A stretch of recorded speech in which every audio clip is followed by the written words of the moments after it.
call 855-551-7066. Tell them Bill sent you today. That is the Morning O'Reilly Update. More analysis later on. From the NewsTalkSTL Weather Center. Today marks the beginning of an active period of weather with on and off rain and storms all the way through Saturday. So humidity on the rise through the day. Let's be ready for hit and miss rain and storms midday into the afternoon and early evening. Our high at 83. Partly cloudy and dry tonight, down to 69 for a mild low. Thursday starts out dry, but rain and storms move in through the afternoon, linger into Thursday night. Some heavy rain and pockets of flooding are possible. 85 for the high tomorrow. From the First Alert 4 Weather Center, I'm meteorologist Matt Chambers. We know it's early. Mike's not totally awake yet either. This is Mike Ferguson in the morning on NewsTalkSTL. As we get closer and closer to the actual 250th birthday celebration for America, I think it's about time that we start looking at some of the great things about our country, even as we look at some of the things that still need to be fixed and made better. There's nothing wrong with that, and you can do both at the same time. To love your country, to love your community means that you want to make it the best absolutely possible. Hey, good morning. Mike Ferguson, happy Wednesday to you. We started a series of those America 250 conversations on Tuesday's program, and joining us was Rick Graber, which you probably don't know that name. He runs the Bradley Foundation, which, again, you may not know that name, but what they do is that they invest money into community organizations all over the country that work to push our culture and our society towards that American ideal. A lot of really interesting stuff came from that discussion. Here's what he had to say as we approach America 250, particularly looking at the concept of American exceptionalism. This is a term that got used a lot in previous years, American exceptionalism. Yes. A lot of times it'd be somebody running for office or, sometimes an advocacy group that says, American exceptionalism, we're different. And in so many ways, we need to understand that we are better, or we should be better, because of things that we value, things that we implement. Sure. Is American exceptionalism a benefit of the freedoms that we have, or is it a requirement in order to preserve those freedoms? Yes. Or is it both? Yeah. So what makes us exceptional as we celebrate 250 years of America, now that we are just within, a week and a half? A stone's throw. Of the America's 250th birthday. Let's have some America 250 focused conversation starting right now. Interesting article published in Newsweek, Protect the Institutions That Sustain American Exceptionalism. It was written by Richard Graber from the Bradley Foundation and also from Hannah Scandera. And Richard joins us right now. Richard, good to chat with you. Appreciate you being on the program here. First of all, let's talk about that American exceptionalism, because there are some people who take kind of umbrage at the term, but the exceptionalism means we are the exception. I mean, I'm just getting right into what the word means. We are different, and we'll get into why that matters and how do we preserve that and how it benefits us all. But why should we look at us as unique amid all of the other countries around the world? Because that's really the foundation of where we should start based on what I'm getting from your article. Good morning. Thanks for having me. Greetings from Milwaukee. Absolutely, we are exceptional. We are unique, and you can see it in the story of the Bradley brothers, our benefactors at the Bradley Foundation. These were two guys that didn't graduate from high school, that built an amazing company ultimately in Milwaukee. That when it sold, it was the largest sale of a privately held business ever, and it was a result of a lot of hard work and grit and perseverance, but it was also a recognition by the brothers that there was something different about America that enabled their success. And they would point to rule of law, to free markets, to capitalism, to our constitutional order with its separation of powers, federalism, to a strong civil society. And that truly is unique in the world, where it's private voluntary organizations and neighborhoods and communities solving problems and not government. And they truly appreciate it. And Bill Daniels appreciated it, benefactor of the Daniels Fund. And those are the institutions, those are the principles that we think that the Bradley brothers thought have to be preserved and conserved if this nation is to continue being unique and exceptional, and indeed it is. Good morning, Richard. This is Susie Moore. What is the nice to talk with you? What is the answer to those who seem to feel like this is, if you talk about American exceptionalism, if you praise it, you're basically being cocky, or you're being, you're not taking into account the flaws of the country and the problems that we have. There seems to be a very heavy pushback on the idea of this exceptionalism. And so what's the answer to that?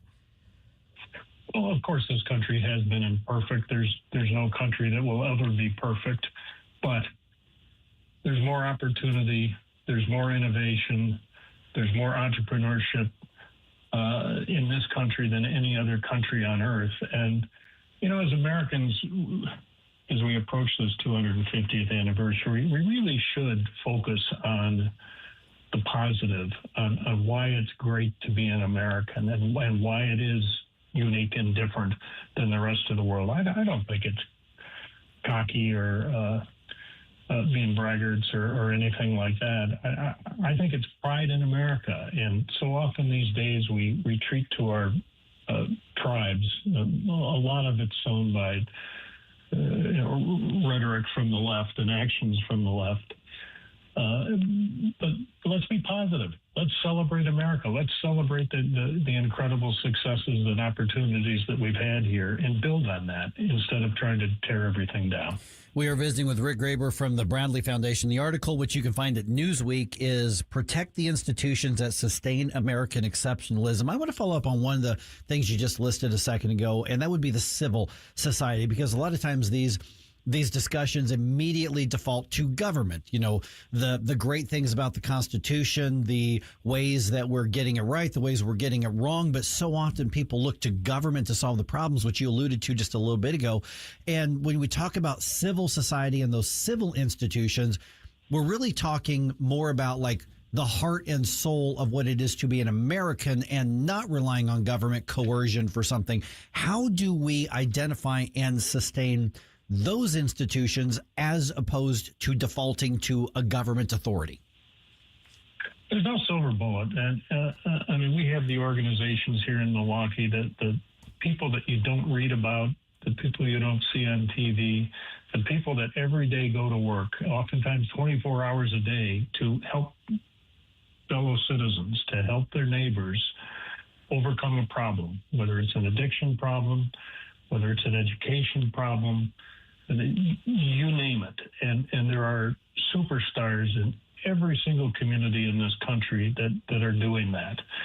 They're solving the problems. It's not another government program. And the facts bear me out on that. This is not just a blind statement. So at the Bradley Foundation, what we do is try to find the best of those heroes and provide resources to them. It's amazing stuff. I know you can name some organizations in your own community that are providing those heroic services.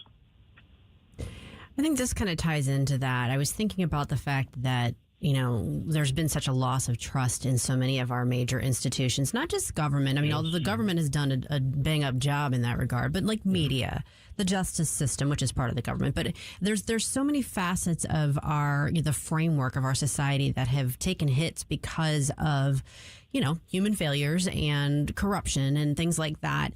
And so it's hard for people to... Capitalism, free market. Yeah. Taking a huge hit. Yes. And so it's hard for people to know, or to feel comfortable putting their trust or their faith in any of that, which obviously the ultimate faith belongs in a higher power. But in terms of building up or protecting those institutions that do help uphold the principles we want, how do we go about doing that? Not easy. We have to talk about it. We have to be more persuasive. We have to be willing to talk outside of our bubble. To people that don't necessarily, at least initially, agree. It's a long, long process. Again, a lot of the organizations that we fund are doing just that. But, when you see elections like the election for New York City mayor, when you see what's likely to happen in Washington, D.C. and other places like that with electing true socialists, communists, if you will, to office, it tells us that we've got a lot of work to do. But there's a great story to tell. Again, the facts are on our side. And let's get back to telling those stories. Let's not be ashamed of being an exceptional, unique country. Let's not be ashamed of our free market, limited government successes, and talk about them, celebrate them, and demonstrate that indeed they do work, because they do work. Rick, why is it better to solve problems through those civil institutions and outside of government, as opposed to somebody saying, but that's what government's for. Let's just elect the right people and fund the right programs, and then we can do it that way collectively. Why is it better to take that other approach that you wrote about in that article in Newsweek? Well, I mean, take your problem in our society today. Let's take addiction. A government program is not going to solve that. It's going to take another person caring about the person with the addiction, in my example. Someone who's willing to take a call at 3 o'clock in the morning to help this person out. A government program is not going to do that. Giving parents the right to choose the best possible education for them is going to give that person the best opportunity in life. The examples go on and on and on, but it's people helping people, much more so than government. I mean, Lyndon Johnson started his Great Society in the 1960s in an effort to solve poverty. It's only made it worse. More government just doesn't work. Yes, there is a role for government in a lot of things, and particularly our defense and other areas of importance. But when it comes to people helping people, it's not a bureaucratic program that's going to make it happen. We just got a minute or so left. We're visiting with Rick Graber from the Bradley Foundation. If we are going to have this country survive another 250 years with these freedoms and with this constitutional basis intact, what should we be doing right now to lay the foundation for the next 250 years? As Ronald Reagan said, you've got to fight for freedom every single day. You've got, through any means you can possibly come up with, fight for those freedoms. Don't let them erode. Certainly elections matter. Education matters. There's a big push right now, and it's a great push for more civics education. Have people understand the founding, not deride our founders, which you hear so often. Talk about the things that really have enabled opportunity. This is the place where people come when they need medical care. This is the place that people come when they want to build a business. This is where people come to be educated. Let's work on all that stuff, and if we do, there will be another wonderful 250 years of freedom and opportunity in this country. All right. The article is Protect the Institutions That Sustain American Exceptionalism. You can find that at Newsweek. And Rick, I'm sure you've got a lot of fantastic civil and civic and local organizations in Milwaukee. Those of us in St. Louis, there's one we just don't care for. They're called the Brewers, but that's another story. But tough team this year again. Yeah, I know we're 5 games behind you. But when you people want to learn more about what you all do, because I'm somewhat familiar. I've worked in the academic world, so I'm somewhat familiar with some of the things that you all do. But people want to learn more about the Bradley Foundation. How do they do that? BradleyFDN.org. Okay, 314-912-1019. That's, of course, as always, how to get involved in the conversation. Wednesday, meaning we've got Bump Day coming up here this morning. Flashback Friday, just a couple days away, so get ready. If you haven't already, start sending in those 80s bump music requests for this week's Flashback Friday right here on 101.9 and 94.1 News Talk STL.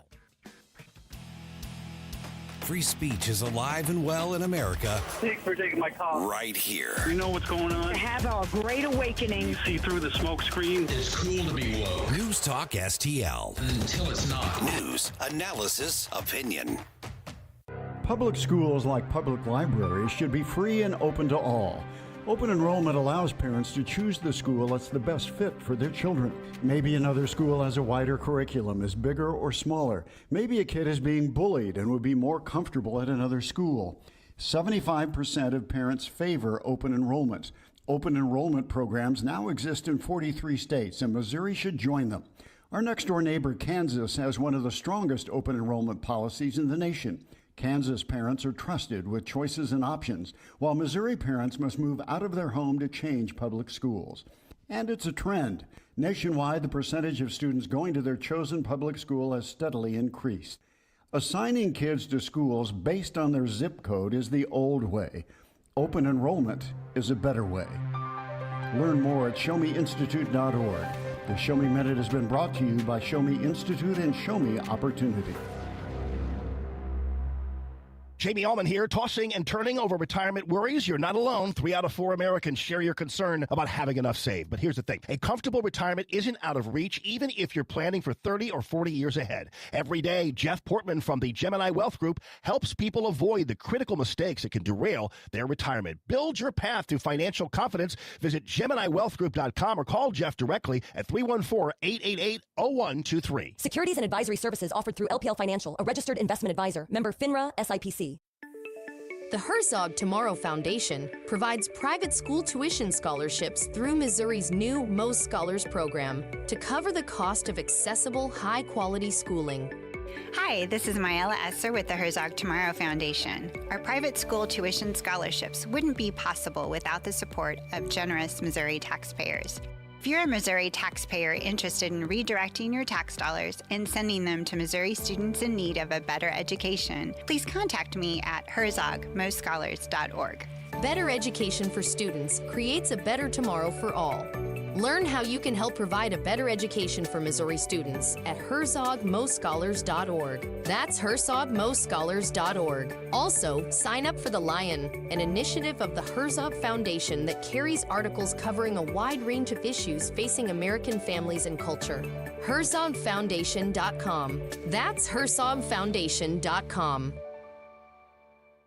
When the storm hits and a tree comes down, you need someone you can trust right now. OLI Outdoor Services in Godfrey is on call 24/7 for emergency tree removal, trimming, stump grinding, and land clearing. Serving Illinois and Missouri with licensed, insured professionals and over 200 years of combined experience. Tree removal starting at just $2.99. Free estimates, plus financing.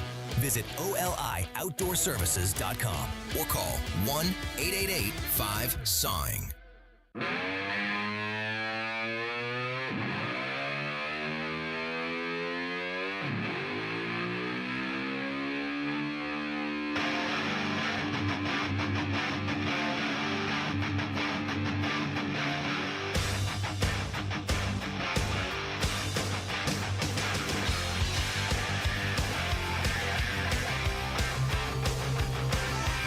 Get up, St. Louis. It's Mike Ferguson in the morning. Okay, oh my goodness, where do we start today? So much going on. Okay, one of the interesting questions coming up here, we'll get to this later on here.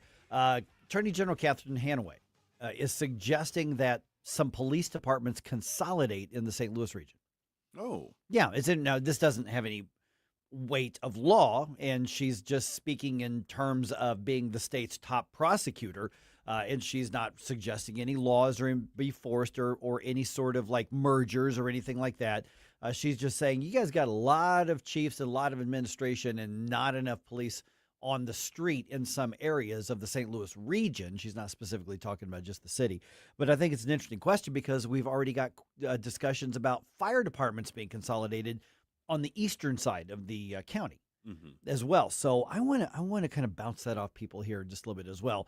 Also, holy crap, things got a little chippy at the St. Louis County Council meeting yesterday. Really? Okay, when I say a little chippy, they were talking about some funding for nurses at the jails, the adult jail, the juvenile detention center, both. Noble cause. Well, yeah, I mean, it's also required by law. I mean, so you've got basically about 24 nurses and medical professionals who are employed there. Their contract's running out. So the money's been allocated in the budget, but they've got to, do the actual funding, and some members of the council have some questions. Well, a bunch of people were, showed up and they were saying, you got to pass this, you got to fund this. It's like $2.9 million or something like that, which just seems about par for the course. Mm-hmm. And there's a process and there's a procedure, and things got so heated that they had to clear the council chambers yesterday. Wow. Everybody get out. And there was a request that Sam Page be removed.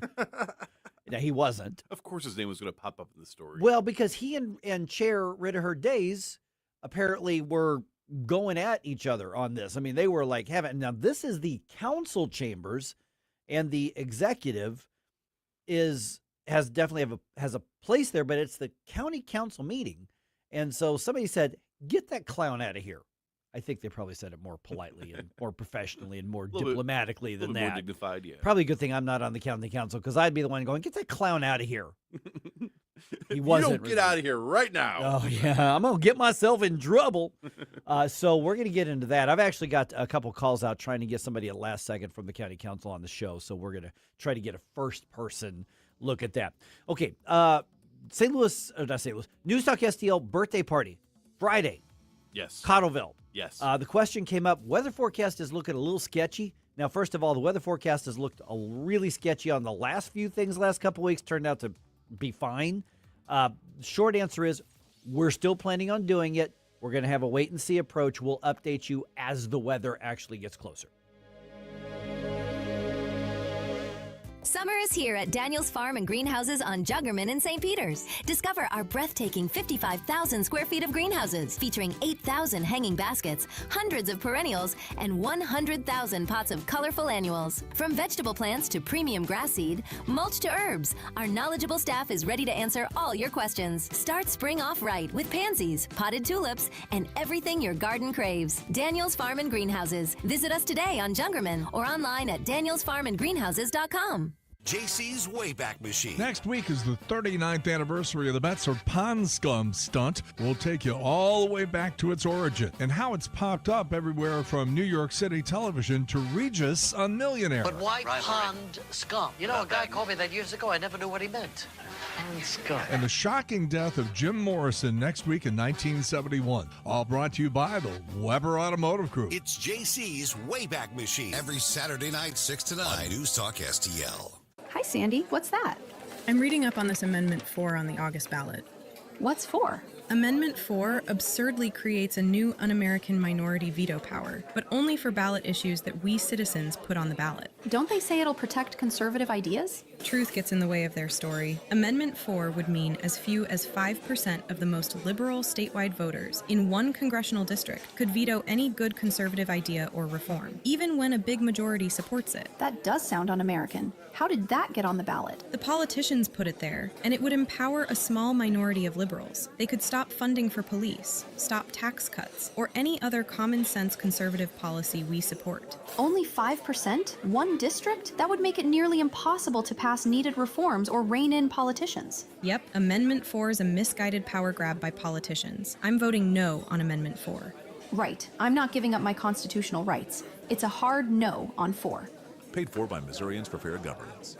Never paint again. This is Darren, owner of Rhino Shield. Want to eliminate painting your home, business, or church? Call the experts at Rhino Shield. Rhino Shield is a revolutionary ceramic wall coating to regular paint and vinyl. Perfect for aluminum, steel, unpainted brick, block, stucco, EIFS, drive-it, cement board, and wood sidings. Rhino Shield eliminates wasting time and money painting year after year. Our ceramic coating deflects 90% of the sun's UV rays and 100% of the moisture. Our clients want affordable protection with the elimination of maintenance. Rhino Shield protects your biggest investment while maintaining your architectural features and gives you the curb appeal you deserve. Make your home great again by working with the Rhino Shield experts. A+ rated with the BBB. Call 877-25-RHINO, 877-25-RHINO, or 877-25rhino.com. See what we did there? Genius. Tell them, ladies. Go Rhino Shield. Never paint your house again. Rhino Shield. KLGY HD3 Clayton, K270BW Bellefonte, KNBS Bowling Green. This is News Talk STL at 1019, 94.1, and always streaming at NewsTalkSTL.com. Breaking news this hour from Town Hall. I'm Rich Thomason. New York City's Democrat Socialist mayor was not on the ballot in yesterday's primaries, but 3 congressional candidates endorsed by Zohran Mamdani were, and all 3 of them won. Elsewhere, Trump-backed State Attorney General Alan Wilson wins South Carolina's Republican primary for governor.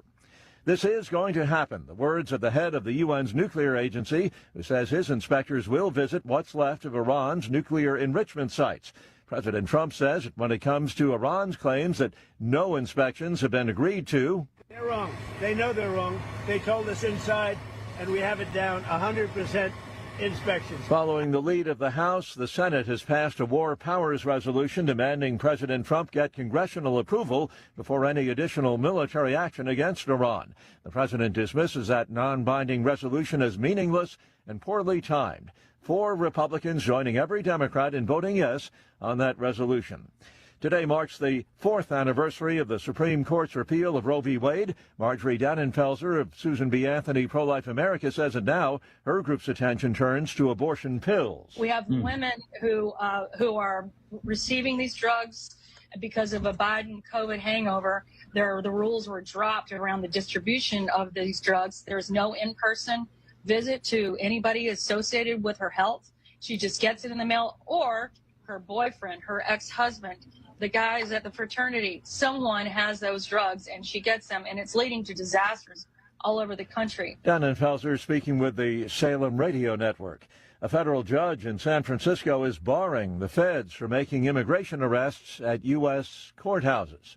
Watching Wall Street this morning, the Dow futures down 49 points, NASDAQ futures up 145. Townhall.com. Diabetes, high blood pressure, anxiety meds, everyone's on them. If you're a 50-year-old male, maybe a bit porky, and you may even have type 2 diabetes, $1 million of term insurance may only cost you about $200 a month. Call Term Provider. Speak with Big Lou at 800-555-2085. Big Lou will find a term life policy for you even if you have type 2 diabetes, are overweight, or have high blood pressure. Term Provider has helped thousands of people like you who think they can't afford term life insurance. To buy $1 million of affordable term life for you, all you need to do is call Big Lou at 800-555-2085. Lou will make sure the scales are tipped in your favor. Call 800-555-2085. Big Lou will answer your call and work to fit you into a term life policy that you can afford. Remember, Big Lou's like you. He's on meds too. Call 800-555-2085 or biglou.com. From the News Talk STL Weather Center. Today marks the beginning of an active period of weather with on and off rain and storms all the way through Saturday. So humidity on the rise through the day. Let's be ready for hit and miss rain and storms midday into the afternoon and early evening. Our high at 83. Partly cloudy and dry tonight, down to 69 for a mild low. Thursday starts out dry, but rain and storms move in through the afternoon, linger into Thursday night. Some heavy rain and pockets of flooding are possible. 85 for the high tomorrow. From the First Alert 4 Weather Center, I'm meteorologist Matt Chambers. This hour of News Talk STL brought to you by Chris Cooper and Serenity Wealth Management. Business owners, download your free playbook for financial clarity at SerenityWealthBiz.com. That's SerenityWealthBiz.com. Tired of settling for generic fishing gear? Say hello to Bullseye Bait and Tackle, O'Fallon's one-stop shop for serious anglers. Live bait, premium tackle, rods, reels, and an unbeatable selection of lures from top brands like Megabass, Zoom, and Berkley. Whether you're after bass, catfish, crappie, or bluegill, they've got the gear to help you land the big one. Plus, their expert team, led by Mark and Liz, provides rod and reel repair services. Bullseye Bait and Tackle, 266 Fort Zumwalt Square, or at bullseyebaitandtackle.net. Hey, this is Chris Arps. If you enjoy a good cigar like I do, check out Dorset Cigar at 11396 Dorset Road in Maryland Heights. They'll help you find the perfect smoke, and they have a fantastic premium selection. Mention promo code NewsTalkSTL for 7% off. Visit DorsetCigar.com. Hey, Columbo here for Rockwood Charcoal. Rockwood is made from 100% pure Missouri oak and hickory, so you're cooking with the best and supporting local industry and a local business all at once. There's over 100 area Rockwood retailers. Find yours at rockwoodcharcoal.com. On the next Larry Connors USA. The story behind the story when I was accused of stealing from my radio station, facing a polygraph.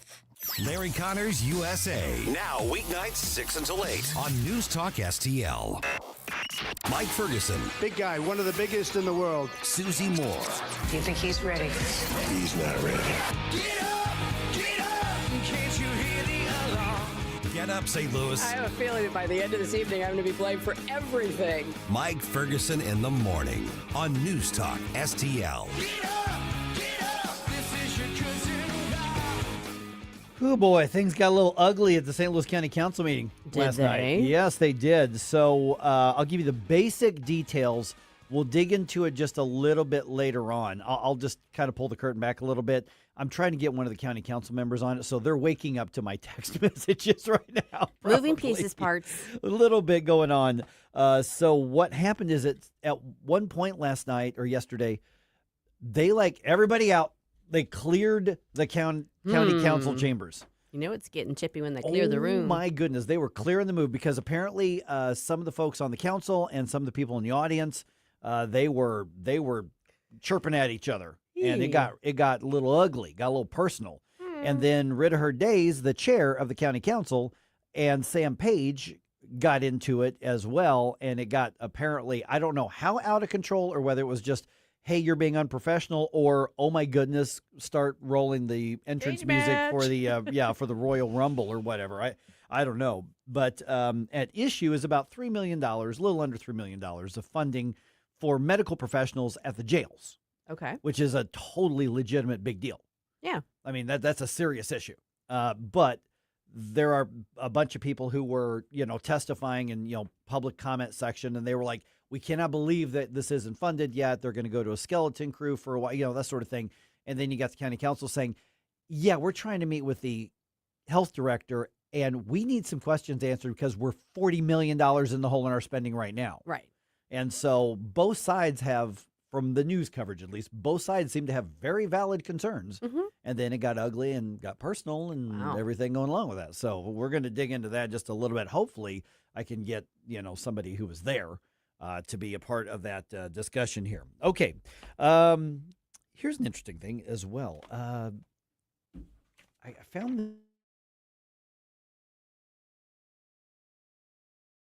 of Donald Mayhew, and then another, let's see here, 1, 2, 3, 4, looks like another 12 state representatives signed on to this, including from the area here, Tricia Burns, and let's see here, who else was on here?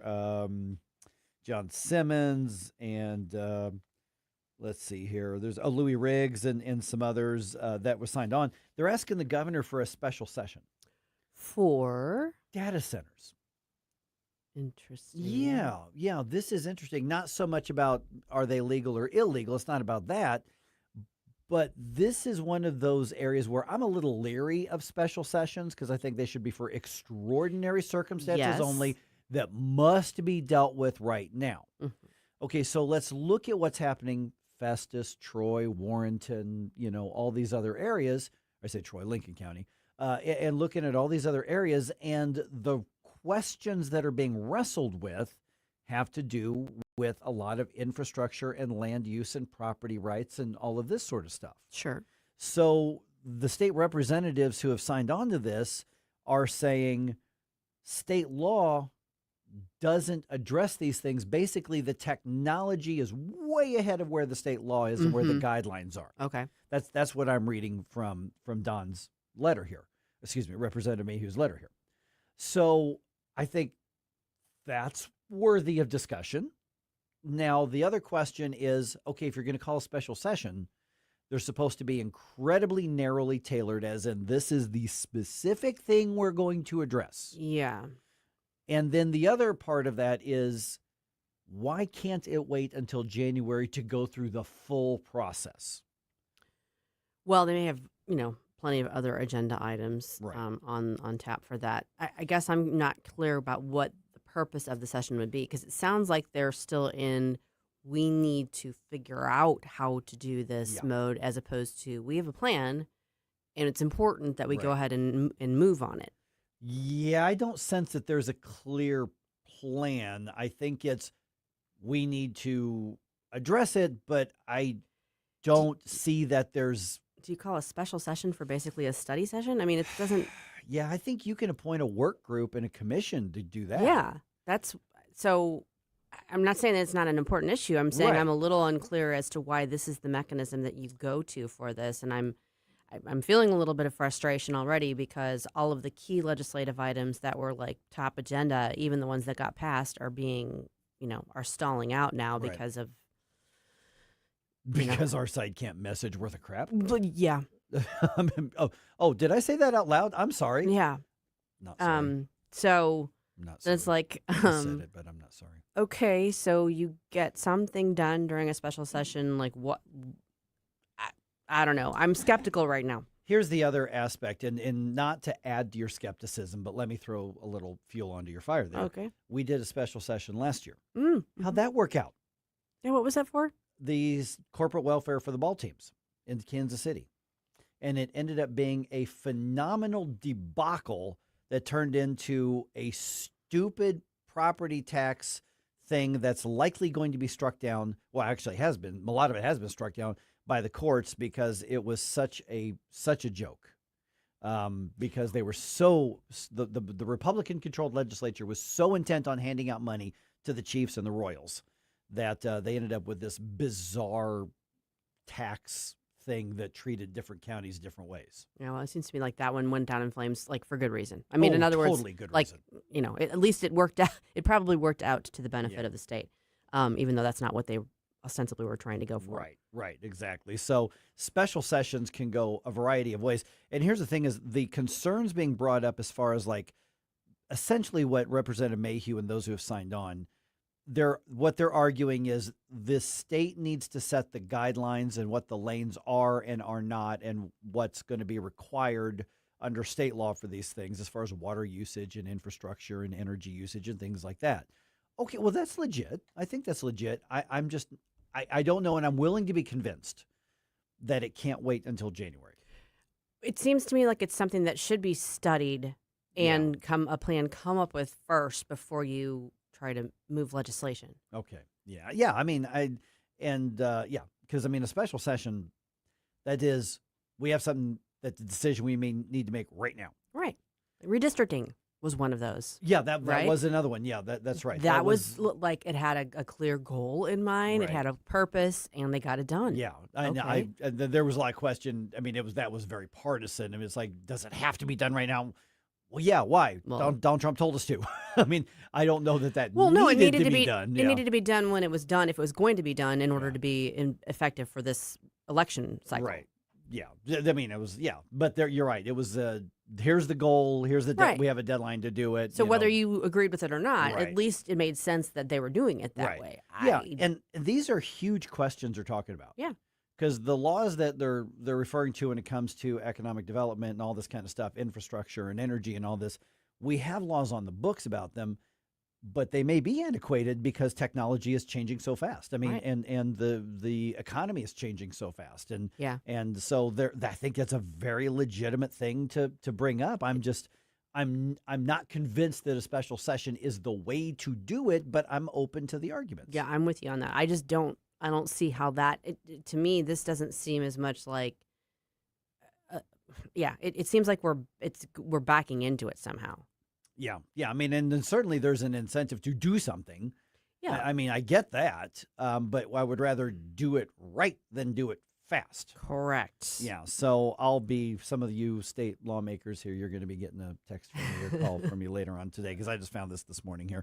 All right, 6:14 right now. A question came up regarding our birthday party on Friday. Yeah. So the weather forecast is not looking great. It's not. Now, I will also say this. Was it last weekend or the weekend before?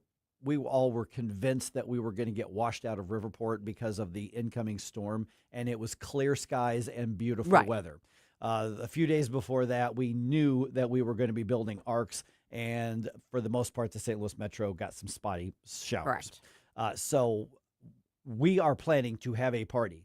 And if you are not in Cottleville at the Newstalk STL party, where are you at, people? Okay, so if the weather forecast does change and the storms happen, we'll deal with it accordingly, but we're going to party.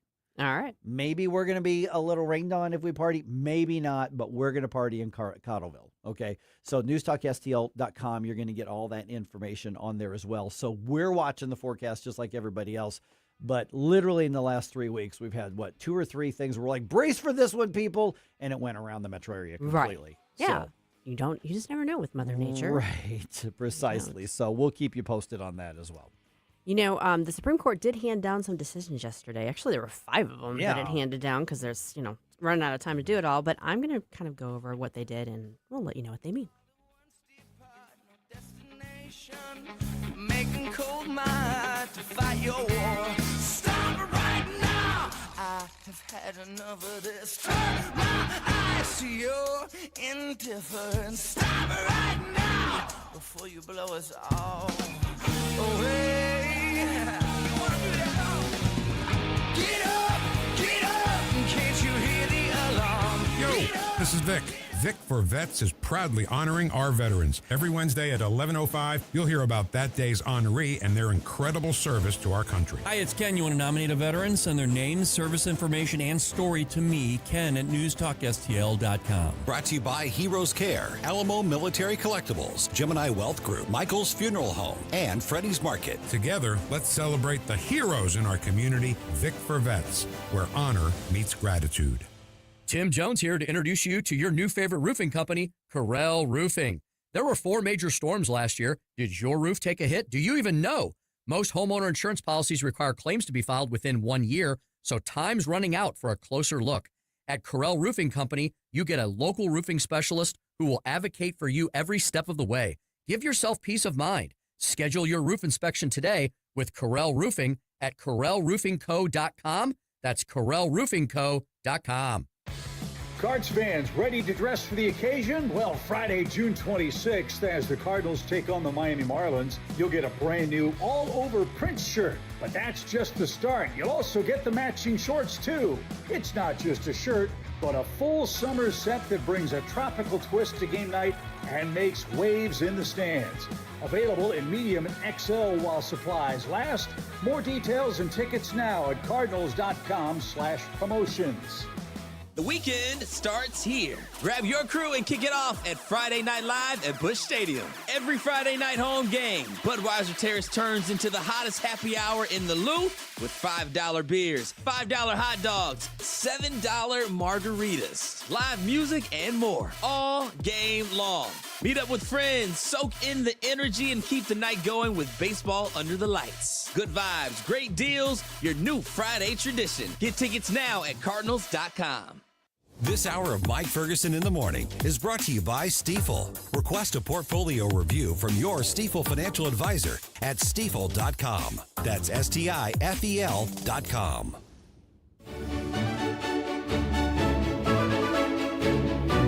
As the Iran conflict continues, there are many Iranian immigrants to the United States who are celebrating America at 250. One of those is Lana Silk, CEO of the group Transform Iran. In our continuing SRN News special series, Faith and Freedom, Lana, now a U.S. citizen, says she understands firsthand the privilege and responsibility of living in our free society, and she celebrates the freedoms that America has provided. Happy birthday, America. What a privilege to be living in a country like this, and praise God for the rich spiritual heritage that we have in America. Really, my prayer for America is to walk forward in wisdom. You know, the old phrase, with great power comes great responsibility, and there is great responsibility on the shoulders of the leaders of this country, and we should be praying for them, whether we agree with them or not. Lana Silk encourages Americans to remember that much of the world looks to America to set the tone for how to protect a free government. This is SRN News.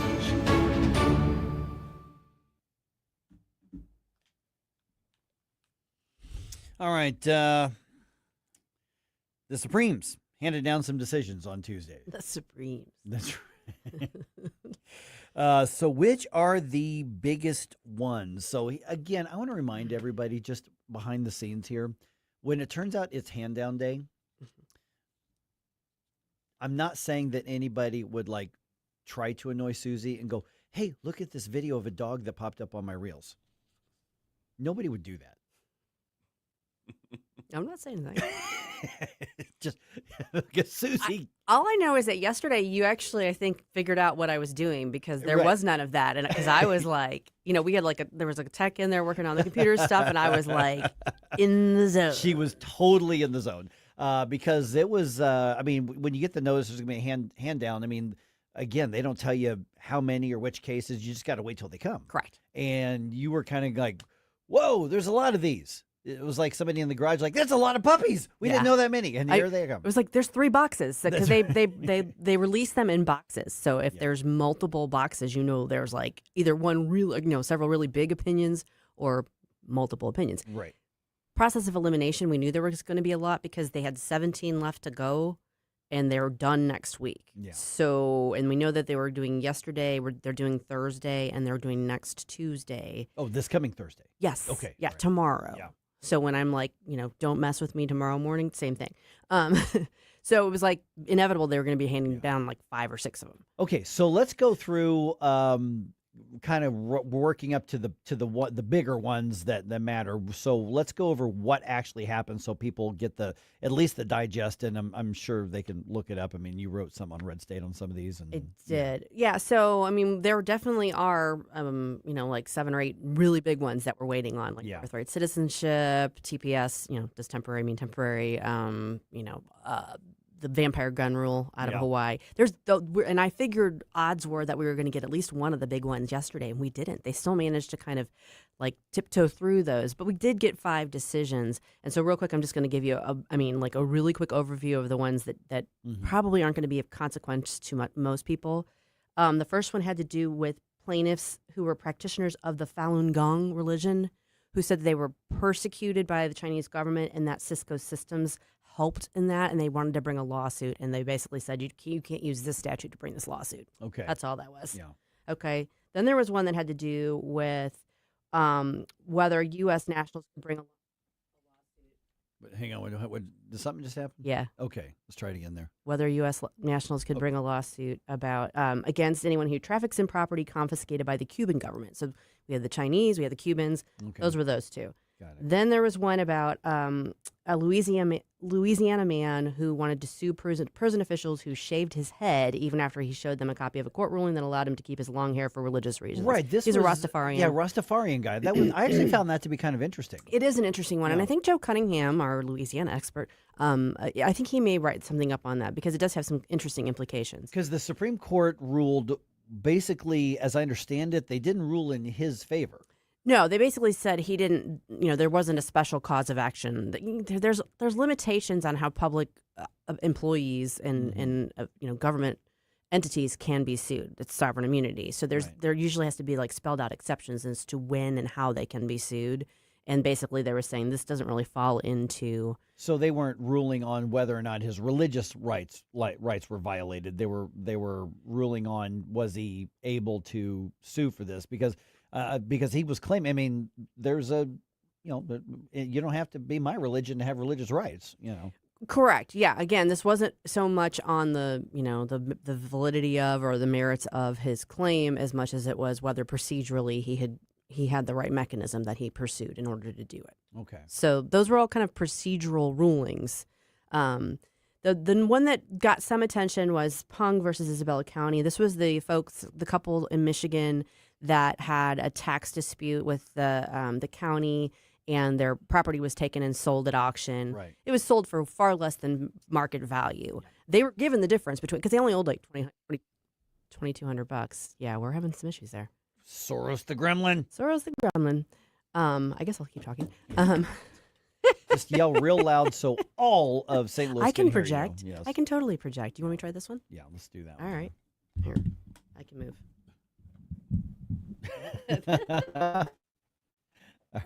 I don't know. I don't know if this is going to work. So she's moving over to mic 2 over here. Okay. No, it's on. There we go. Can you hear me now? Now we got Can you you. hear me now? Okay. Ooh. The system needs its caffeine. Yes. Anyway, they had like a tax dispute over like $2,200, and Yeah, let me jump in. Okay, so was this because they didn't pay taxes and it got leaned on. Not exactly, and it's more complicated than that. For my purposes, just accept that there was a dispute between them and the county over $2,200 with regard to taxes. Yeah. The county seized their property, sold it for far less than market value, but gave them the difference. You know, they still cleared like $70,000, but they could have cleared like $170,000. So their argument was that they should get the fair market value.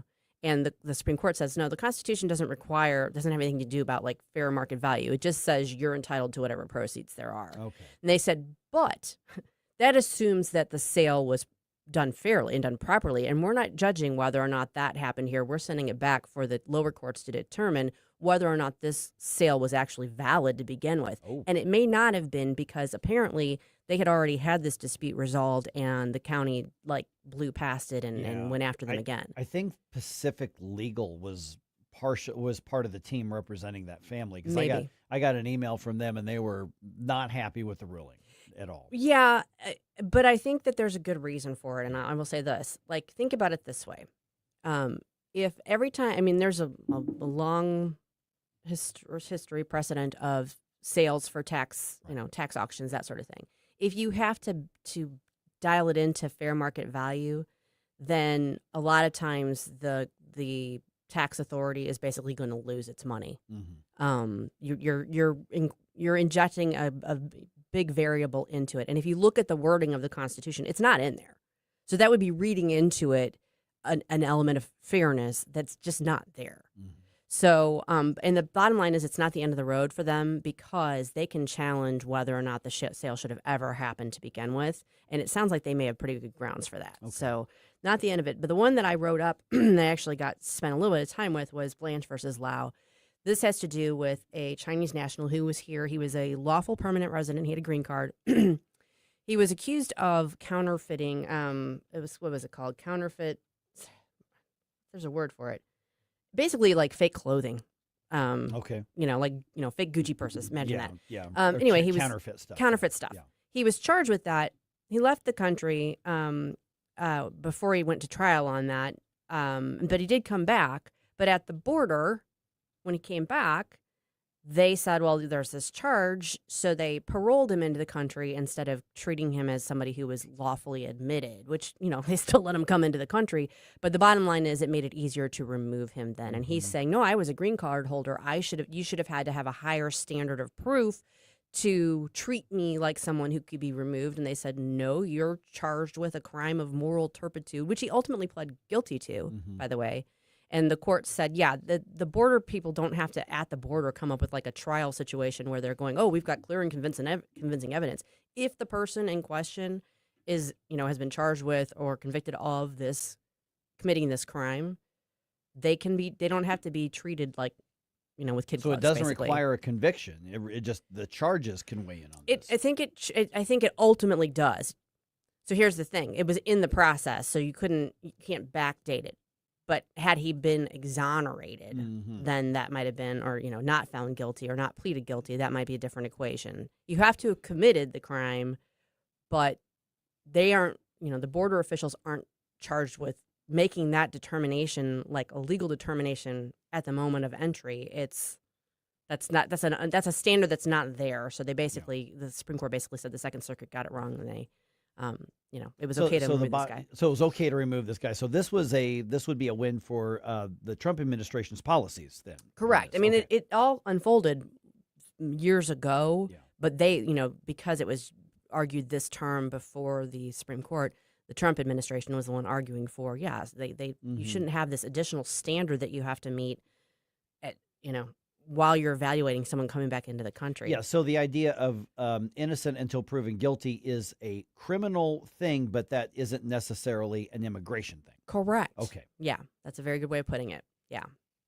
So those were the five. Again, like I said, there's the birthright citizenship one, I think, is the one that people are really kind of like got an eye on and anxious to see what it's going to be. But there is the transgender athletics one. That's going to be big. There's the deadline for counting mail-in ballots one. Yeah. That's going to be big. There, as I mentioned, is temporary protected status, whether or not that really can be temporary. And there's also whether the president who appoints independent agency leaders can then remove independent agency leaders and under what circumstances. Yeah, I was going to say, and to me, it sounds like the biggest reason is why could he remove them and under what circumstances, Right. and when can he and when can he you really not? limit that sort of thing? So Right. it gets to the heart of executive power. Yeah, because there are some agencies that are set up to be independent. And so there is some that where they want a buffer between that to immunize it from some political stuff. So it sounds like, okay, so how far does that go versus the actually elected people who are responsible? More or for less. these? And there's Yeah. two cases. There's one involving an FTC commissioner and one involving a Federal Reserve Board governor. So it's kind of two different types of agencies. And so it's going to be kind of an interesting delve into the extent of executive power versus legislative, that sort of thing. So it's going to be kind of a legal wonky one, but Yeah. interesting. Yeah, it will with implications not just for the Trump administration. Because, Absolutely. he wants to hire and fire people at will. He does it at a much faster pace, but this would affect every future president. Yeah, absolutely. You know what? Something just dawned on me. What's that? Today's Wednesday, which means that would make today Bump Day! Which means, of course, this is the day where I am requesting all of your 80s bump music requests for Flashback Friday. Send me what you want to hear and which hour you listen so you can hear your request to Jerome at NewsTalkSTL.com.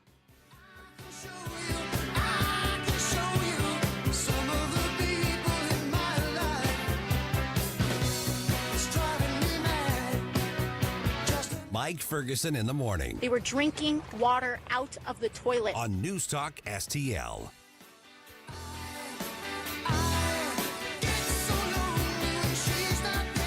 From the News Talk STL Weather Center. Today marks the beginning of an active period of weather with on and off rain and storms all the way through Saturday. So humidity on the rise through the day. Let's be ready for hit and miss rain and storms midday into the afternoon and early evening. Our high at 83. Partly cloudy and dry tonight, down to 69 for a mild low. Thursday starts out dry, but rain and storms move in through the afternoon, linger into Thursday night. Some heavy rain and pockets of flooding are possible.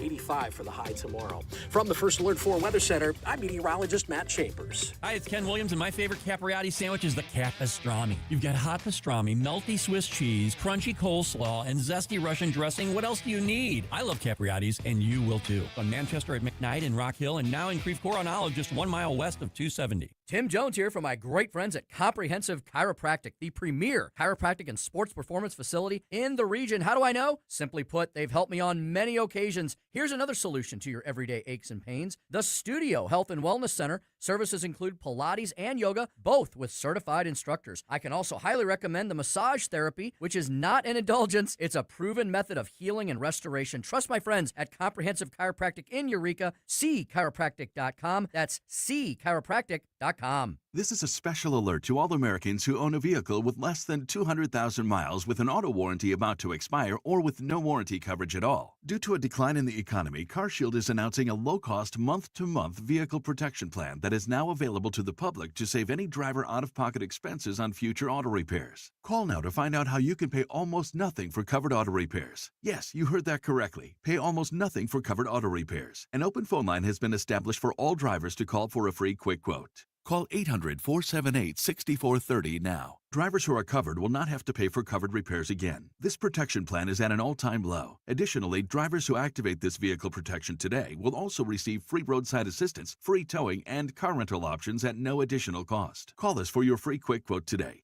800-478-6430. That's 800-478-6430. What do you have to lose? Call 800-478-6430. Again, 800-478-6430.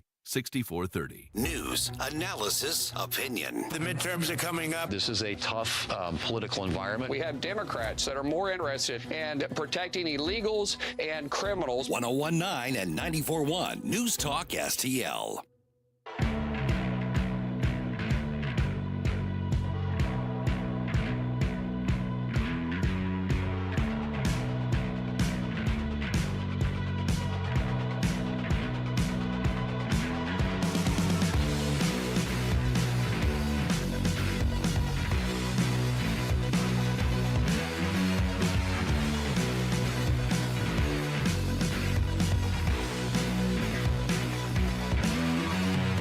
Hey guys, Billy Crow here from Jeffco Patriot Radio. Hope you had enough time to freshen up your coffee, because now we're back with Mike Ferguson in the morning. All right, looks like the socialist wing of the Democratic Party remains the driving force in that party and of the left. So. With that, I mean, communists had a big day in New York, and again, I'm not trying to be flippant on it. That's really where they're at right now. So let's get into what happened in those elections in New York, because this wasn't they beat the Republicans, they beat the Democrats. So this shows that the direction of the Democratic Party continues to lurch far, far, far left. But between the elections, what else is going on? Oh, wars. Maybe, maybe not, yeah. And then actually a good news thing here and there. RedState.com has it all covered. So, Susie, what are we looking for today at Red State? This is the Red State Rundown.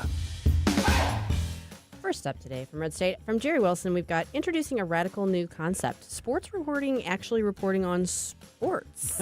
So Jerry's kind of our sports go-to guy, and I think he's kind of springboarding off the whole MLB controversy and talking about how, like, sports media has kind of gotten off track and is into the gossip and entertainment aspect of it, as opposed to actually writing on the games themselves. Yeah, but going off into the woke current issues, that was great for Keith Olbermann's career, wasn't it? Yeah.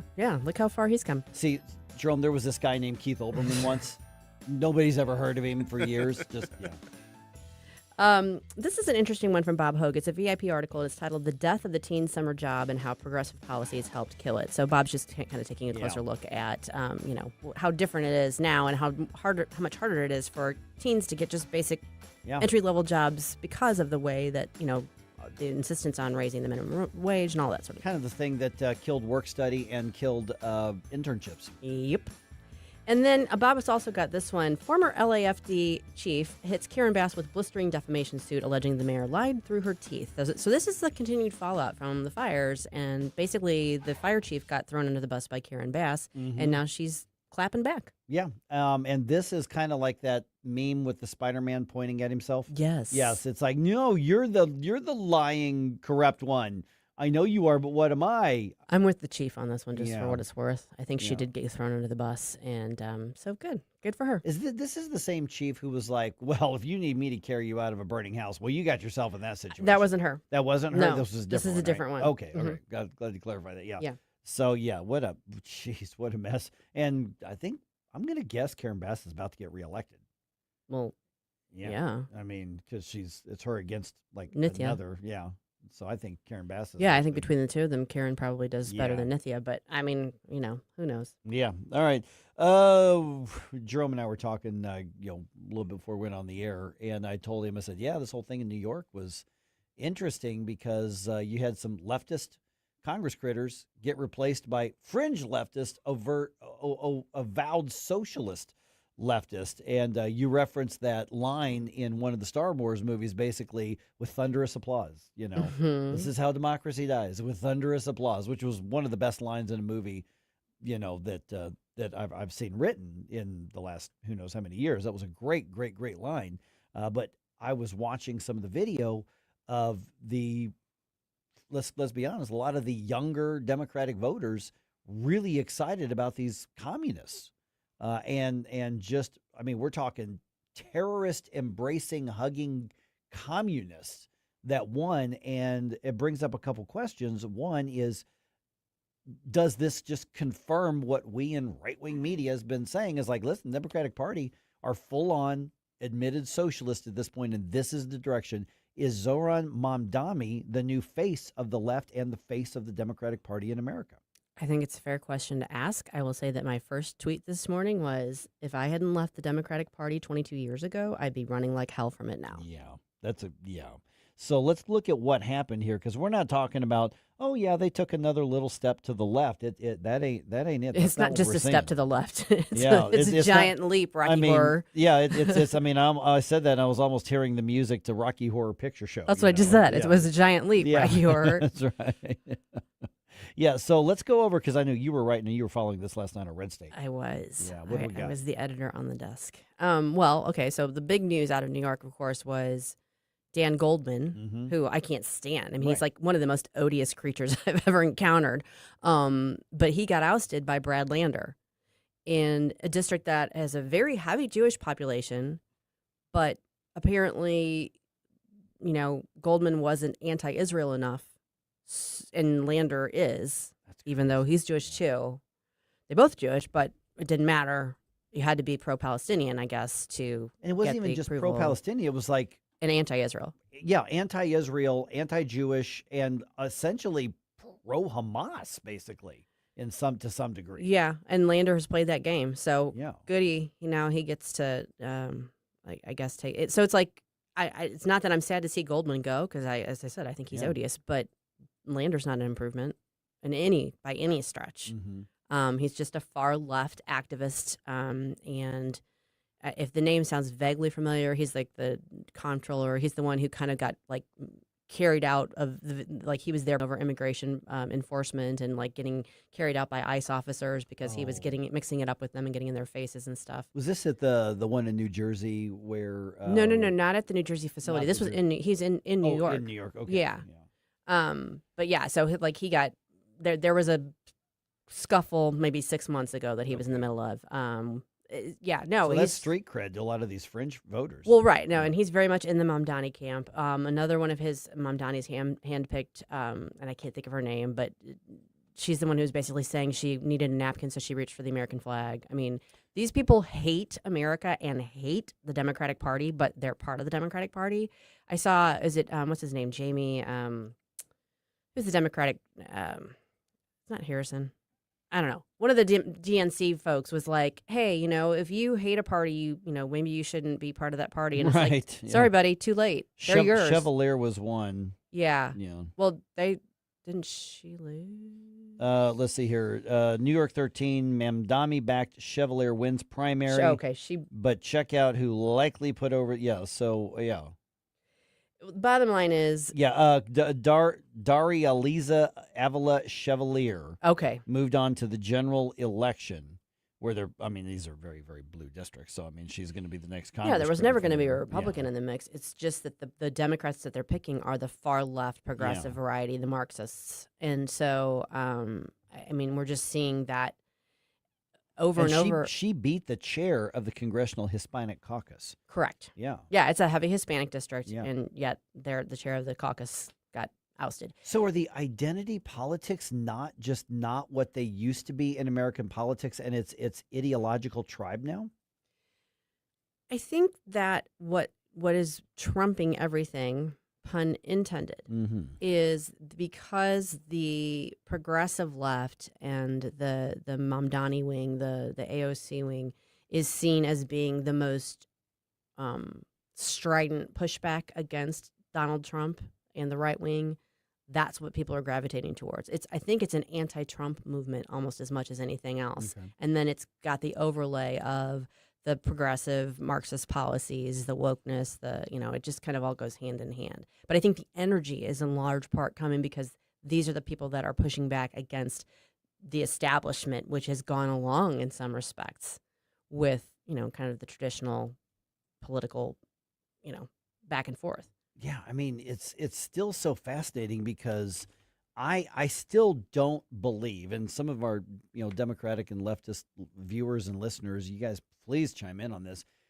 Maybe it's just because of my frame of reference here in flyover country in the Midwest, but I still don't believe that most Democrats are fringe far left communist. The ones I know are not. I just don't believe that. I think that they're I think they're farther to the left than they used to be 20, 25 years ago. I think that's the case. I think the days of Ike Skelton and even Dick Gephardt, who we considered a radical leftist back then, but he would be right in the middle today and probably would be one of the people they were running out of office today. Oh, 100% he would be. Even like a Russ Carnahan or somebody like that. They wouldn't survive in today's Democratic Party. No, a lot of the millennials and Gen Z that I know that are on the left, they openly support like the social democrat ideology. So I think it's more so you see a lot. You see a little bit more of it with like the people that are Gen X and Boomer age that support this stuff, but it's really starting to take hold with people that are around my age, a little bit older, and definitely younger. Right, because they haven't spent all those years kind of as part of the traditional Democratic Party. Mm-hmm. There's, and they're going where the energy is. I mean, it's kind of self-reinforcing, where the energy gets generated and then people gravitate towards it, and it kind of self-reinforces. So what we're having right now is, the split on the right was the pull over to basically Trumpian Populism, Republican, now. version of Republicanism as opposed to the traditional establishment Republicans. And then on the left, you're seeing this wild swing to the far left, because I don't think the Trump movement is far right. I think it's populist. I think Trump moved the Republican Party away from the traditional conservative base and more to the populist middle. It's not. I mean, Trump is not really an ideologue. He's not a conservative, but he's a populist, and that was that coalition he built. But I've argued on the air before, and like Tony Kennett and some of the others, I think, agree with me on this, is that when Trump defeated the far left, he also defeated the conservative movement as much as he defeated the far left. Oh, yeah. So what you're seeing then on the left is, but it is a far left version of that movement that's actually got the energy and where people are gravitating. And I mean, that's playing in New York City, in the deep blue enclaves. Is that the same as what we see here in Missouri when the Democrats? Not as much, but it's just it's shades. Is there an argument to be made that let's find out in August when Cori Bush and Wesley Bell tangle in the primary? I mean, yeah. Do we really think that's going to be competitive? I don't think it will, but could we be shocked? I guess anything's possible. But I think here in this area, I think Democrats are like, no, we're going to get the same votes from both of you. Maybe we don't go with the crazy person. Yeah. I don't even think that's going to be close. Yeah. I could be wrong. I agree with you. So if you're wrong, I'm going to be wrong with you. But I don't see Democrats going back to that here, whereas a Cori Bush type would have been somebody who got elected in fringe New York City or parts of California. Agreed. Yeah. Agreed. What we're also agreed on is that, Friday's going to be a big day because it is our 5th birthday celebration. We're going to be out at Frankie Martin's Garden in St. Charles in Cottleville celebrating. We want you to come join us. The party is at Frankie Martin's Garden Friday night, June 26th with the 80s tribute band, the Retro Nerds. The party's all ages. It goes from 7 to 10 p.m. on the outside stage. Stop by and see us at the NewsTalkSTL Pavilion near the stage. Frankie Martin's Garden is the place for and about community in Cottleville. It's in Cottleville, Missouri. Go to their website, go to the Retro Nerds website, go to NewsTalkSTL to check it out. Come out Friday night and party with us. Yes.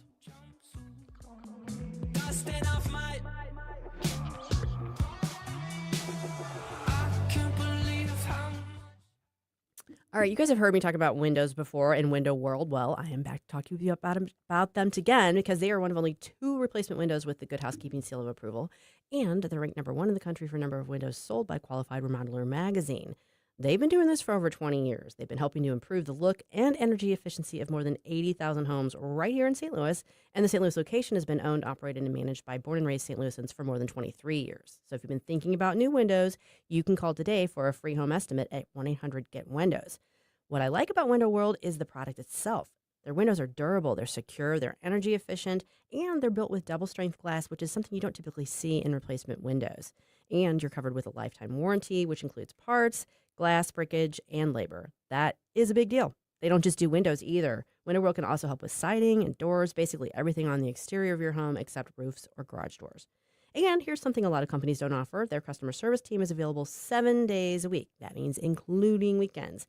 And it shows. Over half of their appointments come from repeat customers or referrals, which tells you a lot about their commitment to customer service. Plus, they're big in the community. They've helped raise over $4 million over the years for charities like Action for Autism and St. Jude, and they are the preferred window of your St. Louis Blues. Right now, they're offering 36 months save-as cash financing with approved credit. So if you've been putting it off, now is a great time to act. Call Window World at 1-800-GET-WINDOWS. I really like all the things you're saying. News, analysis, opinion. Thank you very, very much. News Talk STL. Looking for unbelievable deals? Stop by Overstock Outlet in Lake St. Louis or Warrenton. Open 7 days a week. Discover big savings on a huge variety of merchandise with no hassle. Just great prices. Visit us in Lake St. Louis on Highway N or in Warrenton on Boones Lake. Check out our Facebook page at Overstock Outlet Lake St. Louis or go online to overstockoutletstl.com. Unbeatable value, friendly service, and you never know what we'll have at Overstock Outlet. Dr. Michael Lewis, West Point grad, physician, and retired Army colonel, is considered the world's leading expert on the use of omega-3s in brain health. He's also the author of When Brains Collide. Dr. Lewis, a lot of people take fish oil supplements, but how do you know they're working if you're not testing? Elizabeth, I've come across the biggest breakthrough in my 30-plus years of medicine. What if you could test yourself at home to see if your fish oil supplements are actually working? And then have the right product, a combination of fish oil and olive oil, a perfect Mediterranean diet in a bottle delivered right to your doorstep. This is the answer to the American ultra-processed food diet. Email me at test@brainhealtheducation.org. That's test@brainhealtheducation.org. Email Dr. Lewis today at test@brainhealtheducation.org and take the first step toward a healthier brain. Your future self will thank you. That's test@brainhealtheducation.org. This hour of Mike Ferguson in the Morning is brought to you by Stifel. Request a portfolio review from your Stifel financial advisor at stifel.com. That's STIFEL.com.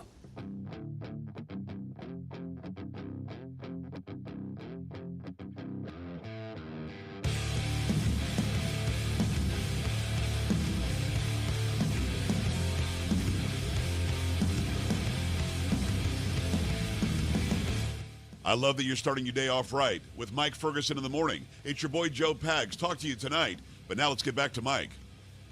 All right, things got ugly at the St. Louis County Council meeting yesterday. I'll give you the update on what happened there. The Fringe, as we were just talking about, had a pretty big night in New York. So here's the question. Can Democrats continue to win on a platform of overt socialism? We're talking about across the country. One of the non-fringe Democrats weighs in on that. And a longtime St. Louis Blue not going to be playing for the Blues anymore. Uh-oh. Big trade news happened. All right, 6:51 right now. Let's do a news dump here. The Morning News Dump brought to you by the Nutrition Stop. The Morning News Dump. Are you joking? Is this a joke? Listen, folks. The Morning News Dump. Tuesday's St. Louis County Council meeting got so tense that the chambers were cleared and some council members wanted Executive Sam Page removed. He was not. At issue was a bill to fund contracts for nurses working at the county jail and at the juvenile detention center. The current funding runs out next week, and county officials say medical care in the jails is being scaled back in the meantime. The council chambers were cleared when things got heated between the audience and some council members, and also between Sam Page and Chair Rita Hurd Days. The council could vote on the funding as early as tomorrow. Every time you say that the chambers were cleared, it makes me think of in the baseball sense of the bleachers getting cleared, the dugout. They're all rushing It's and kind of a fighting. fascinating visual. That would be so cool. That'd be amazing. I mean, no, that would be bad. I mean, that's undignified. No, don't ever do that. Definitely don't do that. No, but make sure cameras are rolling if you do. For sure. Federal judge on Monday blocking the Trump administration from utilizing the overhauled voter verification system, ruling that the database, which links citizenship and Social Security records, the judge is ruling that unlawfully exposes private information and has already resulted in eligible citizens being wrongly purged from voter rolls. That's what the judge was ruling on that. House Judiciary Committee Chairman, that'd be Congressman Jim Jordan, defending the program. He was on Fox's The Ingram Angle, characterizing the move as a matter of common sense and election integrity. Simply let them match up lists. Now, a bunch of red states sent in their lists. Some blue states did. And what they find? Thousands of people were on the voter registration list in states that were not citizens. That's what he's trying to get at. And this judge says no. Somehow that tramples on rights? No. Okay, so bottom line question is, were citizens and valid voters purged and removed from voter rolls because of this? I don't know the answer to that question. Yeah. I can tell you that Judge Sparkle Suknanen, who is the one who ruled on this, yes, that is her name, is going to be appealed. And this is another one of those back and forth tussles between, who has the power to do, what. And so this is going to be an interesting one to watch. And there's also an aspect of constitutionally who's in charge of running elections. Yes. Yeah. States or federal government. For the most part, conservatives used to point out that was a states thing. Correct. But there is there is federal overlay. And the question is, where do those boundaries get drawn? That's what the Supreme Court's wrestling with now about the mail-in ballots. Yep. So there's so much about this that's fascinating from a structural standpoint and from a law nerd standpoint. Secretary of State Marco Rubio visiting the United Arab Emirates, and he's meeting with Gulf allies there to discuss the U.S.-Iran peace agreement. Speaking with reporters, the secretary says good groundwork's been laid out, but a lot of work remains. I think there's a framework and an outline upon which we can make real progress.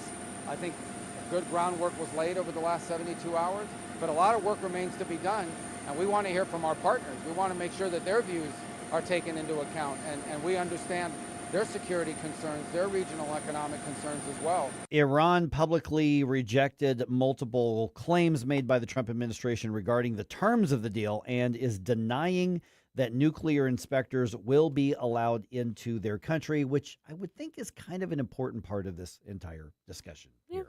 I would think so. Hakeem Jeffries has thoughts on this. I don't care. Well, I'm going to play them for you anyway. Higher gas prices and higher food prices that can be directly attributed to the Trump Republican reckless war of choice in Iran. See, he has thoughts on it. Bully. Okay. All right. As we were just discussing, former New York City Comptroller Brad Lander and New York State Assemblywoman Claire Valdez win their congressional primary elections after getting the backing of Mayor Zohran Mamdani. Both left-wing candidates are, as we know, very anti-Israel, very, very anti-Semitic, and they are critics of the war against Hamas, literally against terrorists. And on Fox's Hannity, Pennsylvania Democratic Senator John Fetterman says that these wins are evidence that voters are rejecting centrist and pro-Israel lawmakers from both sides. These are emerging the full pro-Hamas wing. A lot of these candidates that very likely are going to win tonight just declaring a war on just regular Democrats. Lander defeated incumbent Congressman Dan Goldman. Goldman was backed by a variety of groups, including AIPAC, which has drawn the ire of left-wing, basically communist Democrats. Mayor Mamdani recently called the group monsters for their support of our ally in the Middle East, which he calls genocide because that's who and what Mamdani is. Okay. Yeah. All right. Let's see here. Jordan Kyrou, no longer a Blue. Oh. Yeah. He was traded to the Capitals on Tuesday. The Blues get a 16th round draft selection this year. They also get 2 forwards, Connor McMichael and Milton Gastrin. Kyrou has been a Blue for 9 seasons. He scored 168 goals for St. Louis, but he only had 18 last season. So there was a lot of, I think, frustration. It looks like they're moving on to younger players who don't have those huge contracts as well. Diamondbacks even up the series with the Cardinals. Arizona gets the win at Busch Stadium last night. Final score 4-3. Tonight's game starts at 6:45 with Matthew Liberatore on the mound. And there's a press conference that's been called by the Cardinals, which isn't necessarily unusual, but the sports media around town is kind of going something's different. There's a little bit of a buzz. Mm-hmm. The Cardinals have said this involves the ownership of the team. Now, they're not saying what that means. We'll know a little bit later on today, but they're saying that they're going to be discussing or they're going to be announcing something that is about literally the St. Louis Cardinals ownership. Interesting stuff.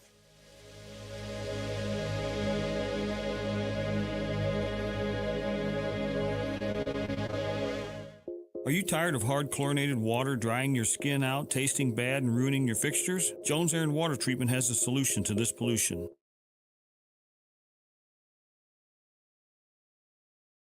One unit. Call Jones Air and Water at 636-899-1040 or visit us on the web at joneswater.com. You can be a filter or buy a filter. Jones Air and Water, 636-899-1040 or joneswater.com on the web. Call us now. Hey, folks, Jamie Allman here for Newstedter's Fine Jewelry right there at Doherty Ferry and Big Bend. WowDiamonds.com. It's Wow Diamonds for a reason. These are beautiful lab-grown diamonds. They are gorgeous. They will blind you when you walk in and see them, but that's a good thing. Great engagement sets, wedding sets, all these beautiful God-created gems, sapphires, rubies, you name it, garnets, and also all the gold you need, and the famous Bulova watch, WowDiamonds.com.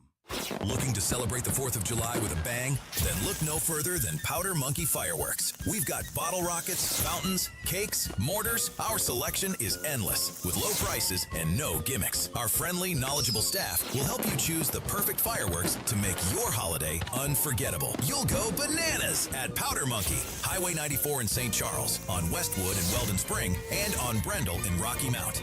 Don't want to fight the crowds? Order online at powdermonkeyfireworks.com.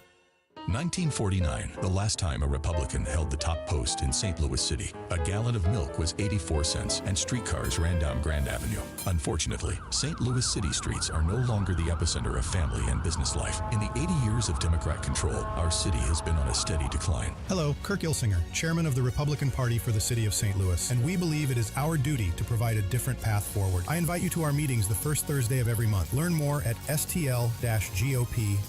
Paid for by St. Louis City Republican PAC. Curtis Farber, Treasurer. KLGY HD3 Clayton, K270BW Bellefontaine, KNBS Bowling Green. This is News Talk STL at 1019, 94.1, and always streaming at NewsTalkSTL.com. This hour from Town Hall, I'm Rich Thomason. Inspection of Iran's nuclear enrichment sites is a key element of the U.S.-Iran agreement to end the war, but now there's a dispute over whether inspections have actually been agreed to. Tehran says they have not, while the UN's chief nuclear watchdog says they have. President Trump says a 100% inspection regimen is part of the deal.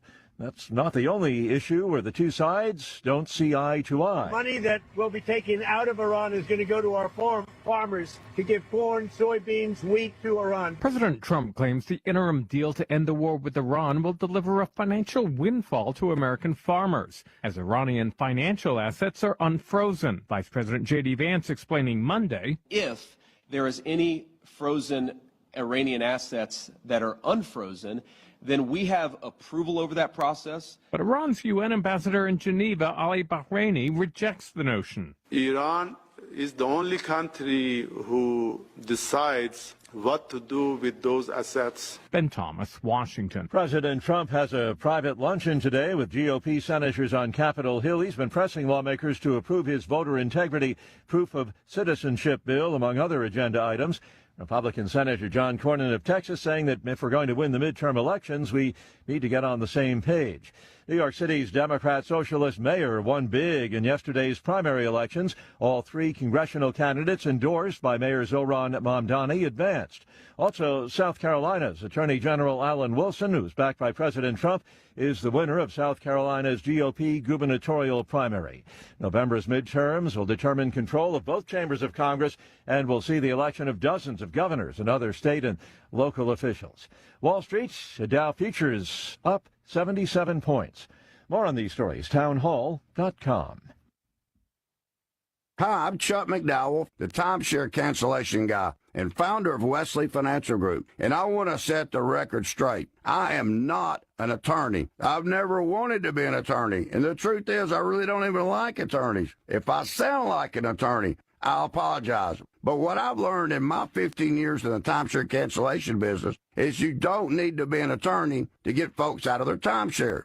After 15 years and over 50,000 cancellations, I can tell you with confidence, we know how to get you out of your timeshare. Call us today and we'll send you our timeshare exit guide absolutely free with all your options for cancellation. Attorneys, this was meant to be funny, so please don't sue me, especially my friend Kenneth from Black River Falls, Wisconsin. Call now for your free timeshare exit info kit. 800-926-5959. That's 800-926-5959. 800-926-5959. From the News Talk STL Weather Center. Today marks the beginning of an active period of weather with on and off rain and storms all the way through Saturday. So humidity on the rise through the day. Let's be ready for hit and miss rain and storms midday into the afternoon and early evening. Our high at 83. Partly cloudy and dry tonight, down to 69 for a mild low. Thursday starts out dry, but rain and storms move in through the afternoon, linger into Thursday night. Some heavy rain and pockets of flooding are possible. 85 for the high tomorrow. From the First Alert 4 Weather Center, I'm meteorologist Matt Chambers. This hour of News Talk STL brought to you by Window World of St. Louis. For replacement windows, doors, and siding, call 800-GET-WINDOWS. That's 800-GET-WINDOWS. 1 in 4 women will have an abortion before the age of 45 in this country. That's the tragedy we must work to stop. Mike Ferguson from The Morning Show here, and that is why Reach Reproductive Health is here, to empower parents to save the lives of innocent children and to see these families come to Christ. And you can be a part of saving and changing lives. So pray and visit outreachforlife.org to learn more, volunteer, and donate. That's outreachforlife.org. Got scrap metal, junk cars, or old appliances taking up space? Turn that clutter into cash. Since 1968, 21 Recycling and Scrap Metal has been the area's trusted name for recycling. We buy copper, brass, aluminum cans, scrap iron, wheels, catalytic converters, AC units, water heaters, washers, dryers, and yes, junk cars too. With our brand new truck scale on premises, getting paid is fast and easy. Old Highway 21 by Highway M or 21-recycling.com. Mike Ferguson. What is that private pile? Sir, jelly donut, sir. A jelly donut? Susie Moore. Mama don't like tattletales. Get up, St. Louis. So it's time to get out of bed. Pour yourself the greatest cup of kofifi the world has ever seen. Rise up with one voice. Drain the swamp and take back our country. Today's the day we're going to do it, and it's time to do it right now, believe me. Mike Ferguson in the morning on News Talk STL. All right, things got chippy, shall we say? Spicy, Yeah. salty. At the St. Louis County Council meeting I'm on hungry. Tuesday. Okay, let's come up with some more. Adjectives here: chippy, spicy, salty, Zesty.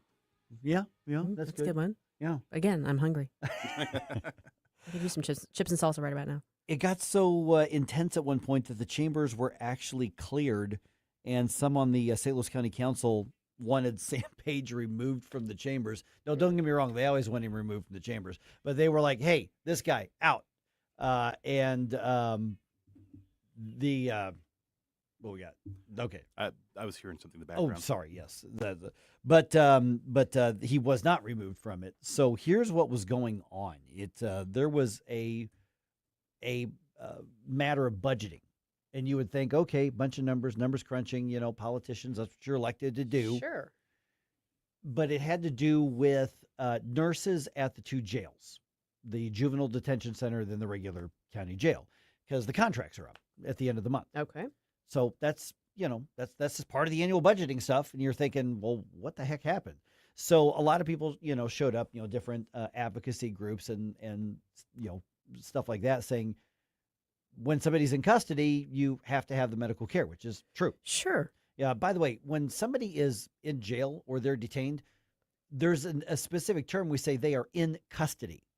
That actually doesn't just mean they got handcuffs on them. That actually is a legal requirement. You're legally on the responsible for them. At The that point. the Yeah. government is now responsible for you. That is custody, and so there is actually something to this. Now, and here's the thing: nobody on the county council, from any of the conversations that I saw or any of the articles, nobody is saying we don't want to fund the nurses and renew their contracts. No, that's not the issue. And apparently, things got real heated between some of the speakers who were there saying you need to approve this $2.89 million, whatever it was, contract, which you're talking about a couple of dozen nurses for the entire year and the expenses related to that. So I don't think the number is out of line. That doesn't seem like that's a crazy number for full-time staff of medical care at two different jails. And Rita Hurd Days, the chair of the council, is saying, yeah, it's not about that.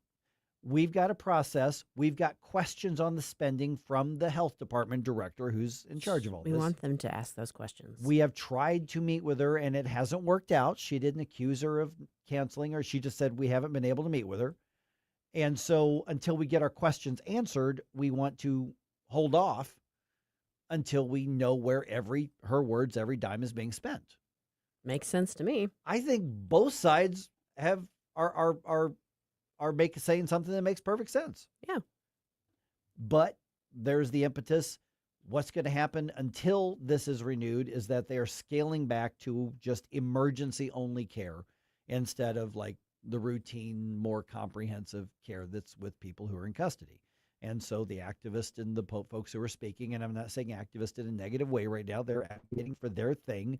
A lot of people aren't going to have a lot of sympathy, because, well, your brother's in jail. What'd he do to get in jail? I guess he gets what he deserves. But there's more to it than that. These are legal requirements, and I would say they're also moral requirements when somebody's in custody. If we assume you're innocent until proven guilty, then there are duties there. But it got so bad, people getting at each other, that they had to clear everybody out. They didn't just pick out, hey, you're being out of line, you got to go. It was everybody out. So I have a question. Yeah. Who decides to clear? Who makes that decision? If the it would have to be the chair. It'd have to be Rita Herd Days. Okay. Yeah. Because I was going to say yeah. And then I guess that I'm sure they've got some law enforcement officers that are there to kind of assist. And, there's always going to be somebody who's doing security out there. They'd be from the county police. Sure. Probably actually could be the county sheriff's office, I think, for that. Because the county has a sheriff's office the same way the city has a sheriff's office, kind of a similar thing. But like Jerome, when I hear clear the chamber, I do envision like clearing the benches in baseball. People rolling up their sleeves, Yeah. getting ready, like, why That's I right. oughta. Well, That's right. I mean, we've seen people get scrappy. Yeah. It happens. It's fine American tradition. It's like West Side Story, except in Clayton. Coming out. Da-da-da-da, da-da-da. Yeah, I don't know. I want to see Mark Harder. I don't think it's quite that elegant or musical. No. And of course, there was one council member, which would be Lisa Clancy, who just like, well, let's just don't worry about the process, just approve the funding. Well, that's why nobody pays attention to her. They keep electing her. And it's the Richmond Heights Maplewood area. That's the area. Like what does she do for you guys? I mean, Nothing. I don't get it. But she's dumb leftist. She's like extremist. She's Webster Groves, There's- Maplewood, Richmond Those Heights are a type dime of a dozen in that I area, so know. it's not like she's the only person. I guess is my know. point. Yeah. So here's what we're looking at now is then they were like, because Rita Herd Days and apparently Sam Page locked horns. Go figure. Right. And this is a county council meeting. This is not the entire St. Louis County government meeting. Obviously, the county executive has a seat in the chambers. Sure. But they're the ones in charge. There he is right now. Yeah. There's on the screen. Yeah. And so Sam Page has not figured out, not only are you lame duck, nobody pays attention to you anymore. And so all you're doing is creating chaos and getting in the way of a Democratic majority who's actually one of the few Democratic majorities that's fiscally sane and working with fiscal conservatives and trying to manage money in the best way possible. Mike, you don't understand. Fiscal sanity is so last year. I know. Yeah. It's so passé. It's oppressive. Fiscal sanity. That's right. Probably. It's racist. It's oppressive. Oh, man. So they're hoping to meet with Dr. Cunningham, who's the health department director, today. Okay. And then they could vote on this part of the budget, the allocation of it, tomorrow, and still then get through there. But, you've got one side says, just approve the contract. We have to do this. It's urgent. It's time sensitive, which it is urgent and time sensitive. Yeah. And it is a legitimate function of government. But do it right. The other side says, yeah, but we're going to do it right. That's exactly what it comes down to. So, hats off to Republicans and Democrats on the council who are saying, you know what, cool your jets. Let's go through this line by line and get a few questions. They didn't even accuse the administration of anything untoward. No, they're not even saying like they were No. stonewalling them. They're just saying No. they hadn't had a chance to really Right. have. And there was a meeting and then Yeah. somebody got canceled and it didn't happen. And so I know from having conversations with people in county government that there's friction there. There's, and I mean, with some of the folks who are appointed, there's not as much confidence in her as I think that Sam Page wants to tell everybody there is. But they're simply saying, the Democrats are saying, we need to know where all of this money is going. And this is one of those things where R or D doesn't matter. Rita Herd Days is right. Isn't it fascinating, though, that we're at a point in our history where asking for financial accountability, not even like reining in spending, just let's make sure we know where the money is being spent, regardless of how you feel about whether it's being spent on what. is controversial and somehow has become partisan, such that even Democrats who are calling for fiscal accountability are somehow being, like, bad-mouthed and basically, like shoved over to the right. It's like patriotism and financial accountability should not be partisan. No. At all. These aren't ideological things. They're not. The one is just should be a core value. The other is just administration. Well, yeah. I mean, who doesn't want to know where their money is going? Grifters. I guess. The people who are getting it. That's the only thing I can figure out. But I mean, like, any normal person wants to have a pretty good idea of what they're spending their money on. Right. I don't understand why they wouldn't want their government to be doing the same thing. That shouldn't be controversial at all. No, not in the least bit. It shouldn't prompt fights in the council chamber. No, but if it's going to, then at least make sure the cameras are on. Please at least do that. Is that too much to ask? No, it's not at all. I mean, no, I don't think it is at all. I really don't. I really don't. Well, while local communities spar over data centers and the economic development and costs that come with them, some state lawmakers want a special session to address the questions. We're going to tell you what's happening with that at 7:20. You have a soul so dark, it is no more. And all at once depart, no destination. Making cold my heart to fight your war. Stop it right now. Mike Ferguson in the morning. I like it, but they're going a little overboard with the dancing. On News Talk STL. You blow us all. All right, now I want to talk to you guys a little bit about food and drink. I was saying I was hungry earlier. I meant it. I really am hungry. And if you're hungry, if you're trying to figure out where you might want to go for lunch today or dinner later, where you want to meet up with friends, I have the perfect place for you. It's great fun and great food from the heart of West County. For over 20 years, Harpo's Chesterfield. It's the perfect neighborhood bar. It's close. It's convenient. It's got a great sports bar atmosphere. If you're thinking about, hey, where am I going to go watch the next Cardinals game? Or where am I going to go watch the next U.S. World Cup game? Not U.S. Cup. World Cup game. Well, you can go to Harpo's. They, as I said, have a great sports bar atmosphere. They've got great food, too. Great burgers. You guys know I love their burgers. But it isn't just that. They've got all kinds of food. They've got great daily food specials. Wednesdays, let's see, I think that's the strip steak. It's like a 10-ounce strip steak plus 2 sides for, I don't know, like $13, $14. It's very, very reasonable. You can check out all of their specials at their website, which is harposstl.com. They've got special events that they'll let you know about on their Facebook and their Instagram pages. They've got friendly, energetic staff. They deliver fun, food, and drinks like no one else. And whether you're dining in or carrying out, you want to make Harpo's Chesterfield your go-to. So like I said, go visit their website, harposstl.com. Check out their daily food and drink specials, or check out their events and what's coming up next at Harpo's Chesterfield on Facebook or Instagram. Columbo and Company. Join us every day for conversations with a wide variety of guests as we keep you informed and up to speed on all the important news and headlines you need to know. Live and local, weekdays at 2 on News Talk STL.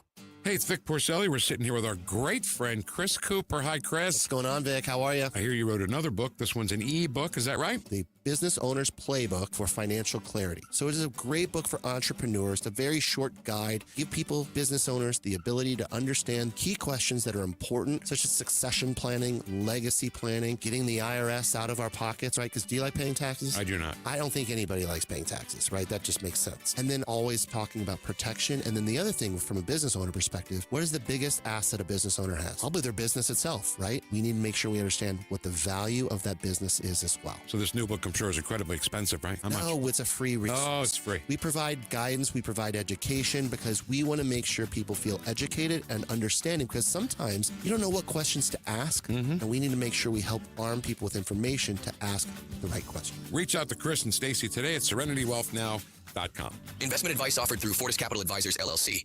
Oh, Adam, you are so romantic. And I love the kitchen you found with all these great crumbs. Yeah, baby. Only the finest crumbs in the kitchen for my favorite aunt.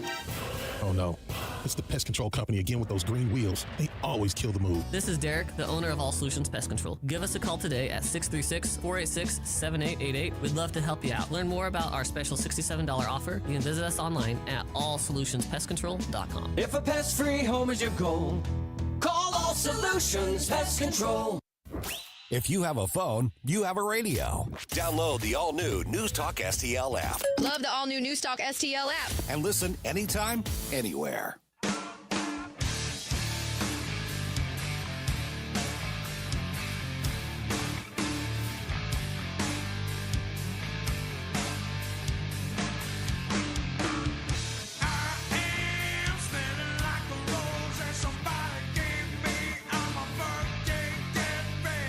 let's get back to all this madcap mayhem with Mike Ferguson in the morning. But don't forget, stick around for Jones and Arps every Monday through Friday, 4 to 6 p.m.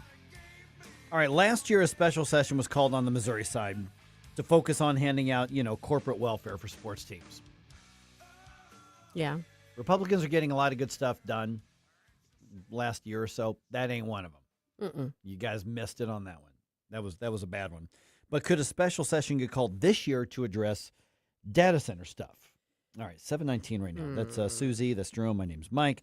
And the reason I'm asking here is because it looks like, let's see here, 16 different state lawmakers, members of the House of Representatives, are signing on to a letter from Representative Donald Mayhew, and they're asking Governor Kehoe to call a special session to deal with data centers. And not necessarily to deal, as I'm reading his letter, not to deal with any particular project, not to deal with any particular data center or centers, but basically what he's arguing and what those who are signing on to this are arguing are saying state law isn't up to date on how the regulations or permissions should be in Missouri, because data centers are obviously something that there's a demand for so much that these tech companies, they want to basically build them as fast as they can. Right. And so we're seeing the arguments all over, not just Missouri, but we're seeing them in Illinois. We're seeing them all over the country. And the questions are fair questions. You've got questions about the amount of utilities that they're using as far as water and as far as electricity, and who's going to pay for it, and what are the publicly regulated utilities going to be allowed to do and not do, and how does this affect consumers? So you got some consumer stuff. And then, you've got, obviously land usage and zoning and all this kind of stuff, and different levels of counties and stuff like that. So there are a lot of fair questions about this. But does that mean that there should be a special session called? That's what I'm struggling with, because while I think it's an important issue, usually when I think of a special session, I think of it in terms of, okay, we have a specific goal and a specific piece of legislation, or at least a pretty solid framework of what that is, that we need to get done, and we need to get it done now. Right. And this doesn't seem like that to me. This seems more like we need to take a look at this, and we need to come up with a plan about how we might want to deal with it, which I agree with, but that doesn't, to me, that's not a special session. Right.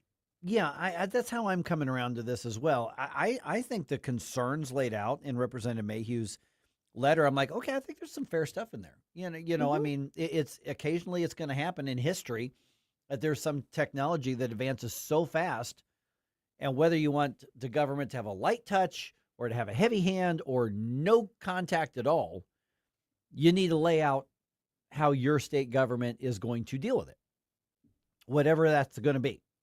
That's fair. Data centers are massive changes in economic development and in all sorts of different areas. That's absolutely true. First of all, we've got 4 ballot issues to decide in less than 2 weeks. We've got a massive question on the November ballot. We've got midterm elections in the meantime. We've got the direction of the state and a lot of local questions on the ballot coming up here.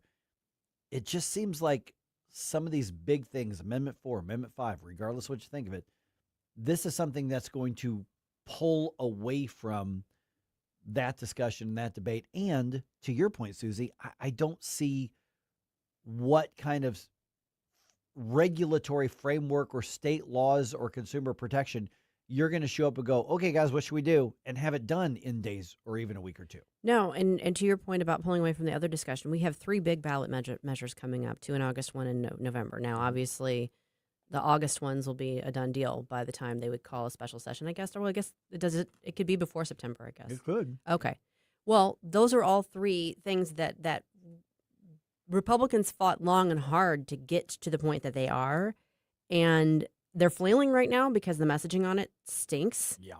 And I, for one, would rather see a lot of energy and impetus be put behind getting the messaging out there, getting people energized about voting for those measures that we've worked for years to get to this point, instead of moving on to something else that's going to get everybody else's attention. It's like the next shiny object when you haven't finish the work that you did on these other important issues. Yeah.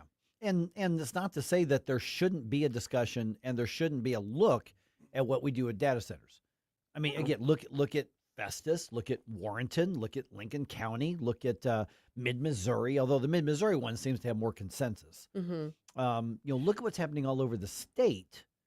And what's happening is these local governments are basically being told, figure it out. Now, sometimes local governments should be the ones to figure it out.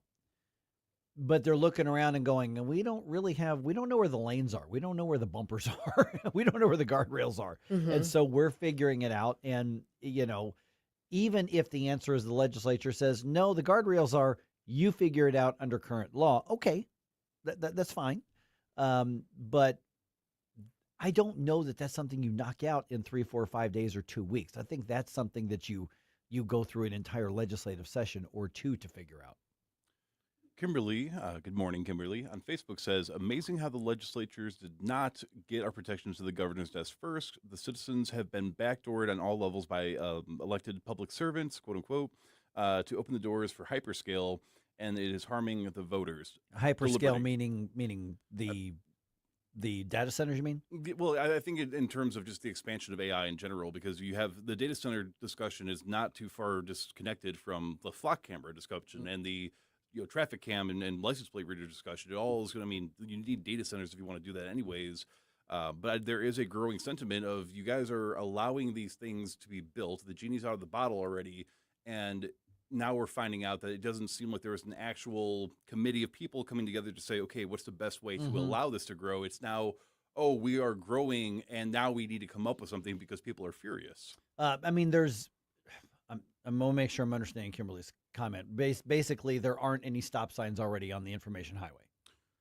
That's what I'm getting. Am I reading, Kimberly, am I reading that right? Send us another note. Am I reading that right here? There aren't any stop signs or there aren't any speed limits maybe on the information highway. And so the question is, okay, where do those go, or do they go somewhere?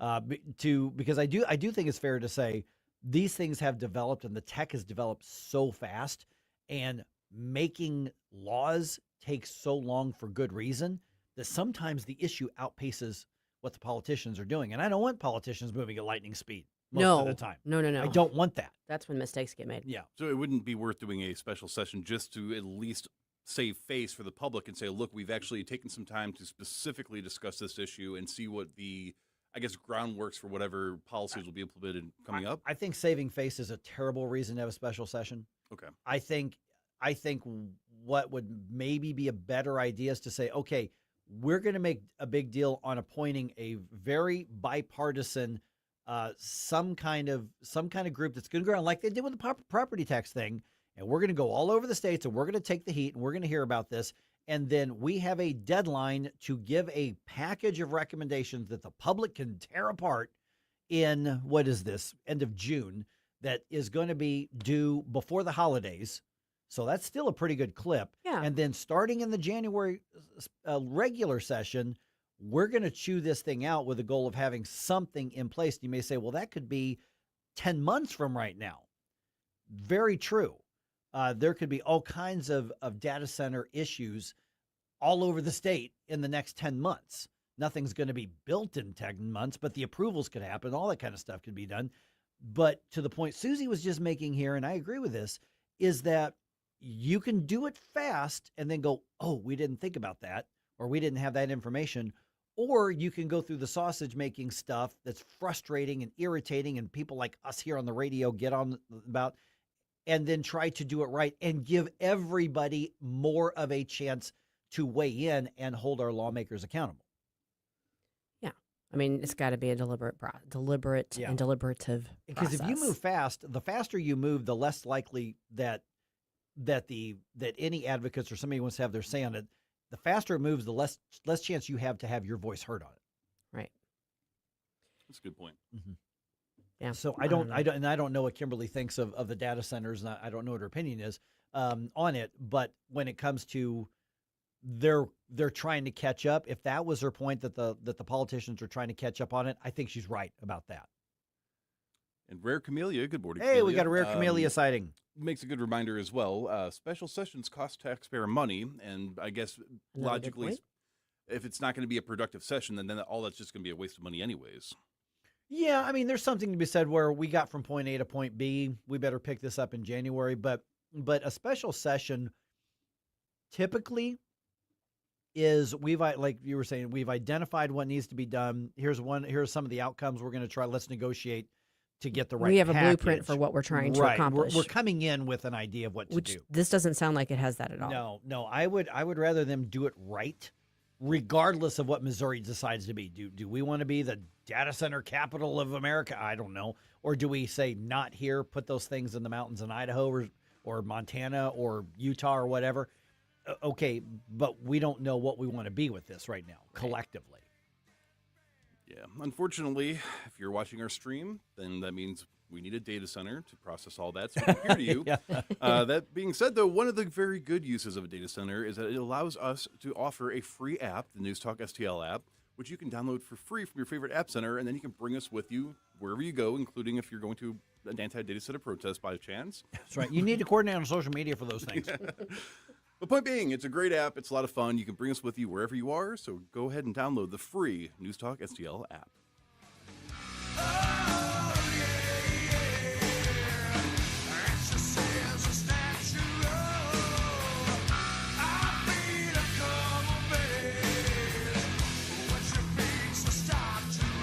Mike Ferguson in the morning. I've driven all over Washington, D.C. I cannot find the money tree. On NewsTalk STL. From the NewsTalk-STL Weather Center. Today marks the beginning of an active period of weather with on and off rain and storms all the way through Saturday. So humidity on the rise through the day. Let's be ready for hit and miss rain and storms midday into the afternoon and early evening. Our high at 83. Partly cloudy and dry tonight, down to 69 for a mild low. Thursday starts out dry, but rain and storms move in through the afternoon, linger into Thursday night. Some heavy rain and pockets of flooding are possible. 85 for the high tomorrow. From the First Alert 4 Weather Center, I'm meteorologist Matt Chambers. When you count on Connor, you're getting the timeless American values that have guided our company from day one. Hard work, impeccable service, and honesty. At Connor Roofing, you aren't just getting a roof, you're getting safeguarded by a neighbor who cares. When you count on Connor, you're receiving protection for your home, your family, and your peace of mind. Visit ConnorRoofing.com. Larry Connor's Commentary, brought to you by Vincent's Jewelers, offering a wide selection of jewelry, including lab-grown diamonds, affordable earrings, bracelets, necklaces, and rings, up to 75% off their natural counterparts. Visit VincentsJewelers.com. This is Larry Connor's Commentary on News Talk STL. Word is being released of a military rescue deep in Iran. It sounds like a Mission Impossible movie, but it was real. In April, an F-15 was downed by a swarm of Iranian drones. The pilot and weapons officer were able to eject. The pilot rescued almost immediately. The weapons officer, seriously injured, had to hide in nearby mountains. In the meantime, Iranian forces were searching for him, and the Iranian regime offered a $60,000 bounty to anyone who found him. The wounded officer got 7,000 feet up the mountain, his emergency beacon alerting U.S. forces to his location. SEAL Team 6 was dispatched. Despite the odds, the American was rescued after 36 hours, and everyone was going to get out safely. But then 2 helicopters could not fly out, so he destroyed them on the ground. See, that's what Biden should have done when we abandoned Afghanistan. But no, the decision then was, let's just leave the equipment and the weapons for the enemy. There's a difference between leadership and a true commander-in-chief. Get more Larry Connors on Larry Connors USA. Tonight at 6 on News Talk STL.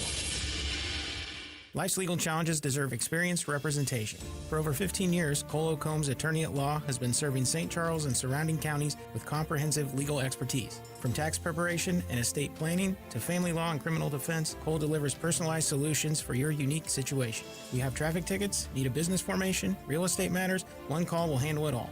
Cole O. Combs, Attorney at Law. Call 636-949-0010, extension 3 today, or visit colecombs-law.com. Hey, Colombo here for Intervine, a great local company that has customers all across the country due to the quality of their products. Intervine has the best flashlights, lanterns, headlamps, and even batteries, including the new Monster 2000 Lumen waterproof lantern and the Sentinel 2000 self-defense flashlight. Our home and vehicles are full of great Intervine products, and right now you can shop their website and get 25% off your entire purchase just by using my name, Tony, as your promo code. That's promo code Tony at Intervine.com.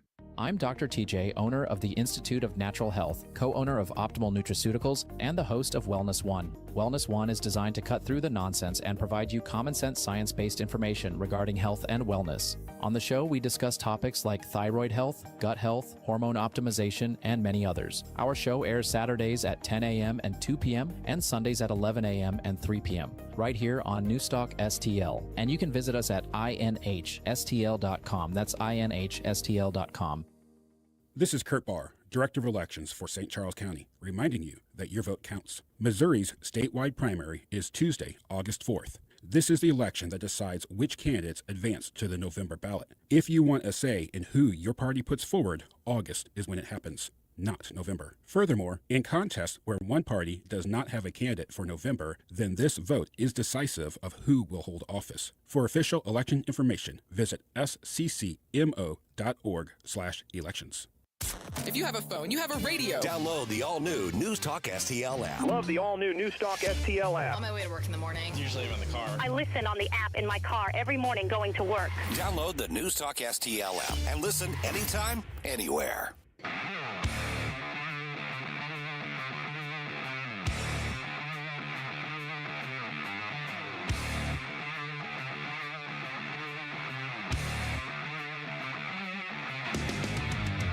The Mike Ferguson Show is one of my favorite programs.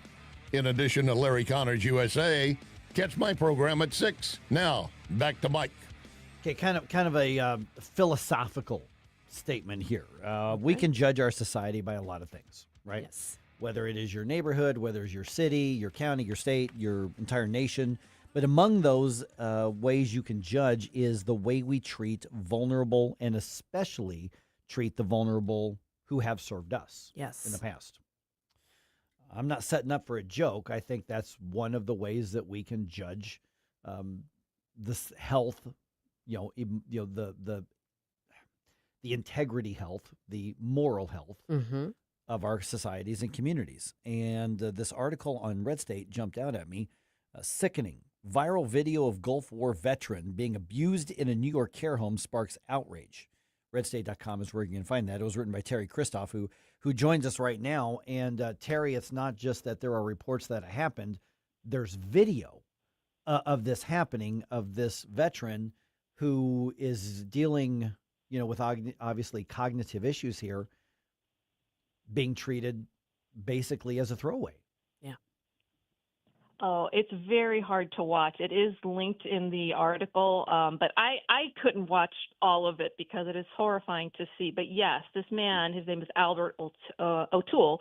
He is a Gulf War veteran who sustained a traumatic brain injury and later developed symptoms of Alzheimer's. So his wife made the difficult decision of putting him into a home. Now, originally he'd been in a home, and this is taking place in the state of New York. So let's keep that in mind, what's happening here.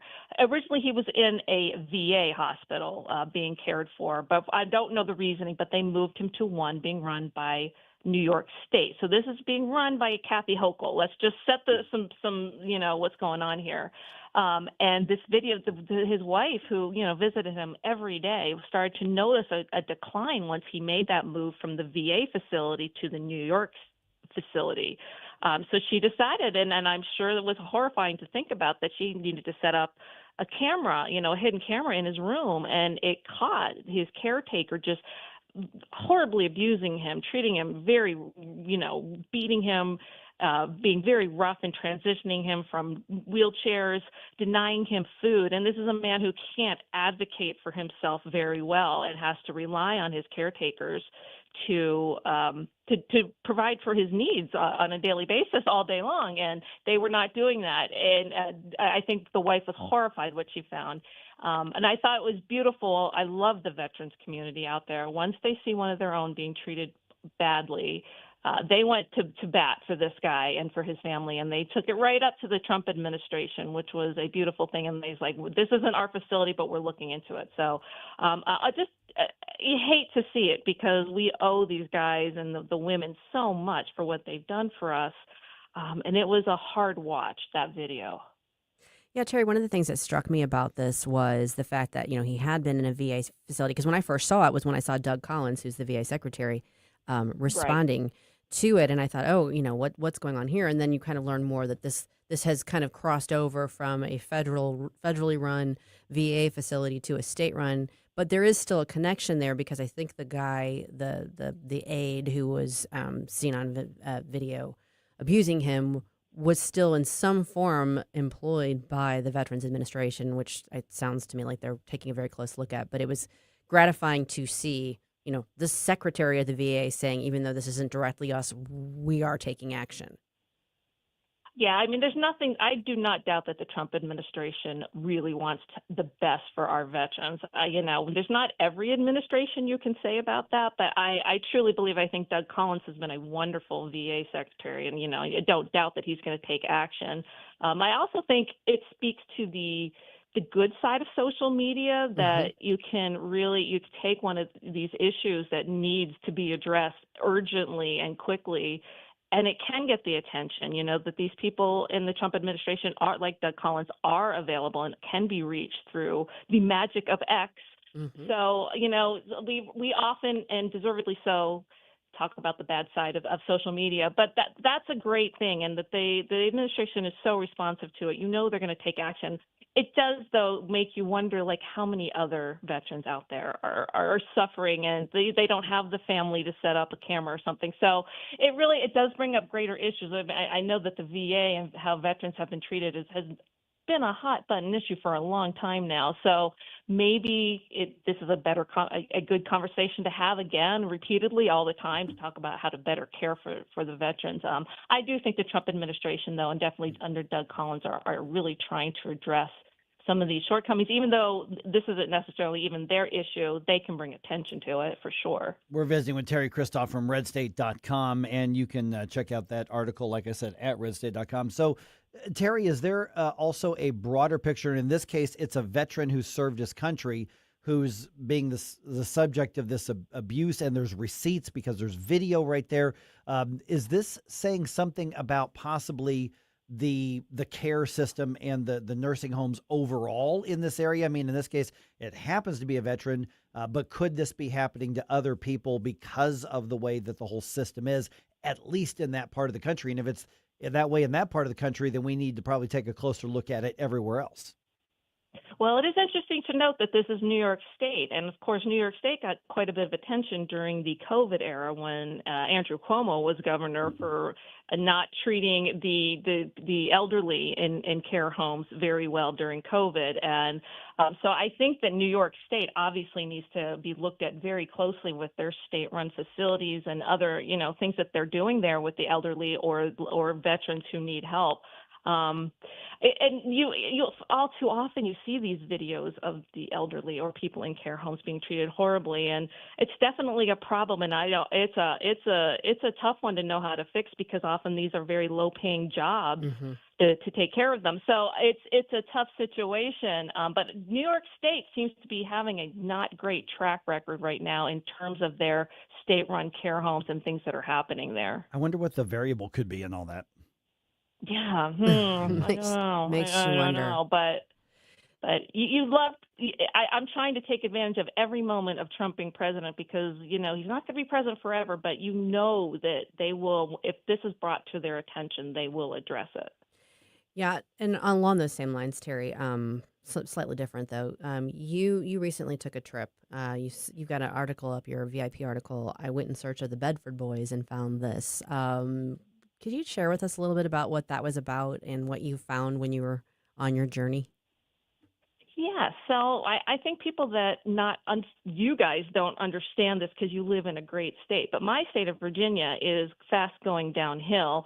And my husband and I have been talking about what's next for us. Do we stay in Virginia? Do we leave Virginia? So we've kind of decided that we would take some road trips to investigate other parts of Virginia and see what's going on there, because there's some really great parts of Virginia, just not where I'm living, unfortunately, in the northern part.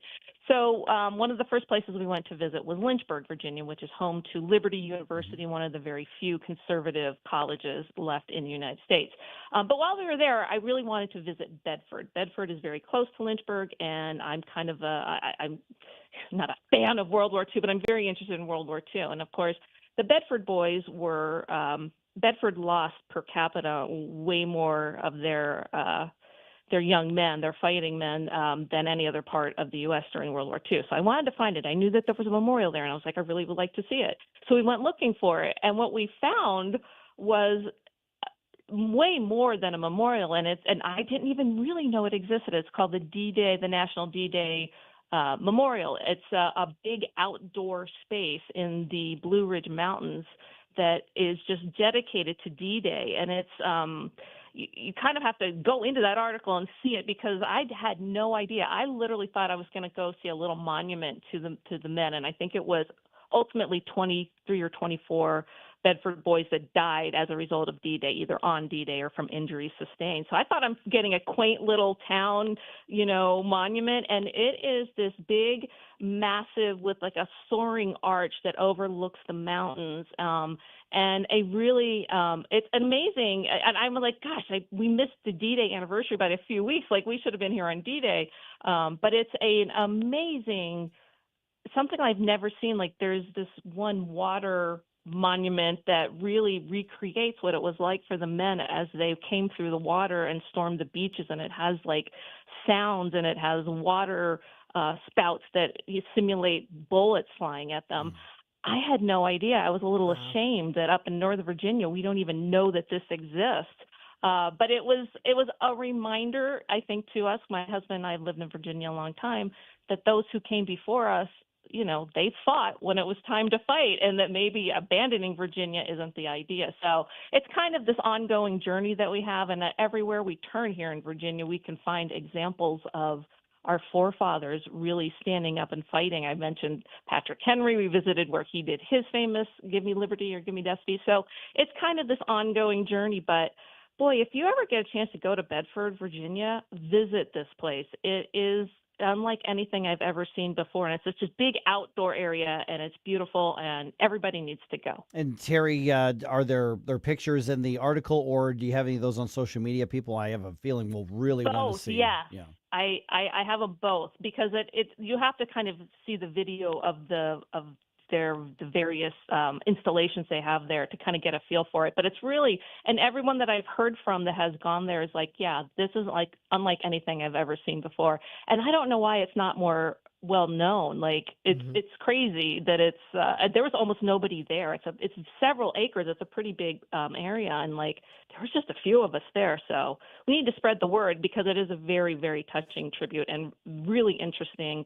And I think it's well worth people's time if Bedford's not, a hotbed of activity, but if you're passing through, you should see it. All right. Then Teri, Christoph, RedState.com, obviously see the work, and they want to connect with you on social media. What's the way to do it? Yeah, I'm over on X, Teri Christoph, but go to RedState. I always say go to RedState. That's where all the good stuff is. Thanks, Teri. Thanks, Teri. Thanks, guys. All right, we reminded you today is Bump Day, which means we want you to be getting together your bump music requests to send to Jerome. Jerome, do we have a theme this week? I was thinking patriotic songs, because I think that's appropriate. That makes sense, yeah. Yes, absolutely. So send in your patriotic 80s type music for your request to Jerome at NewsTalkSTL. Just the ones that make you go, America. America. Yes.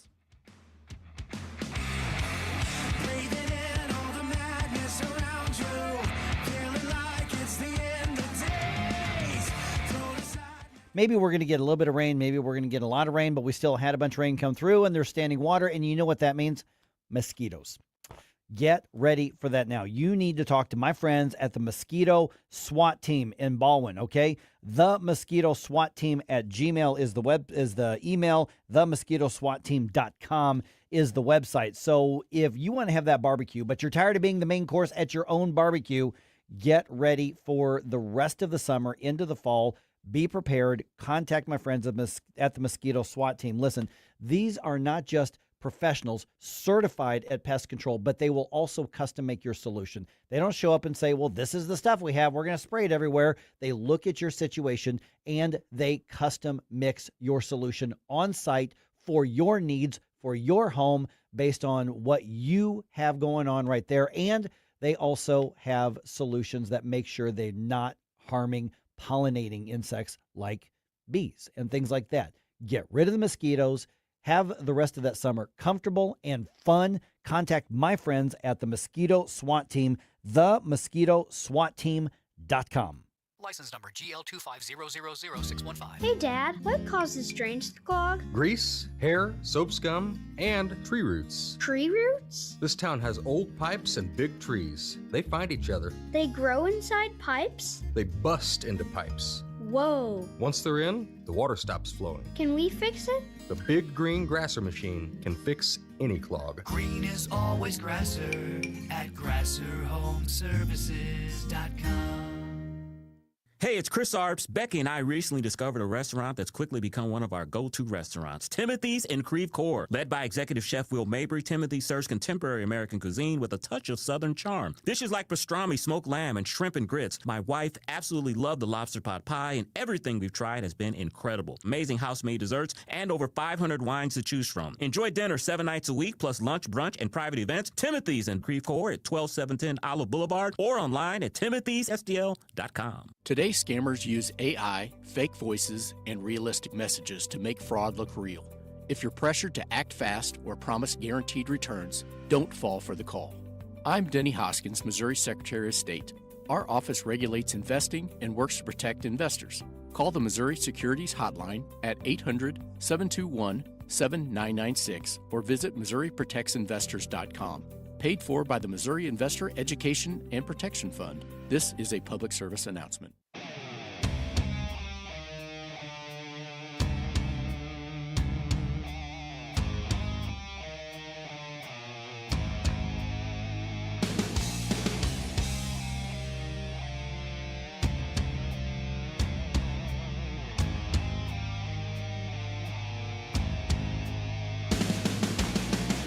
Good morning, St. Louis. Hey, it's Vince from The Vince Show right here on News Talk STL every weeknight at 8.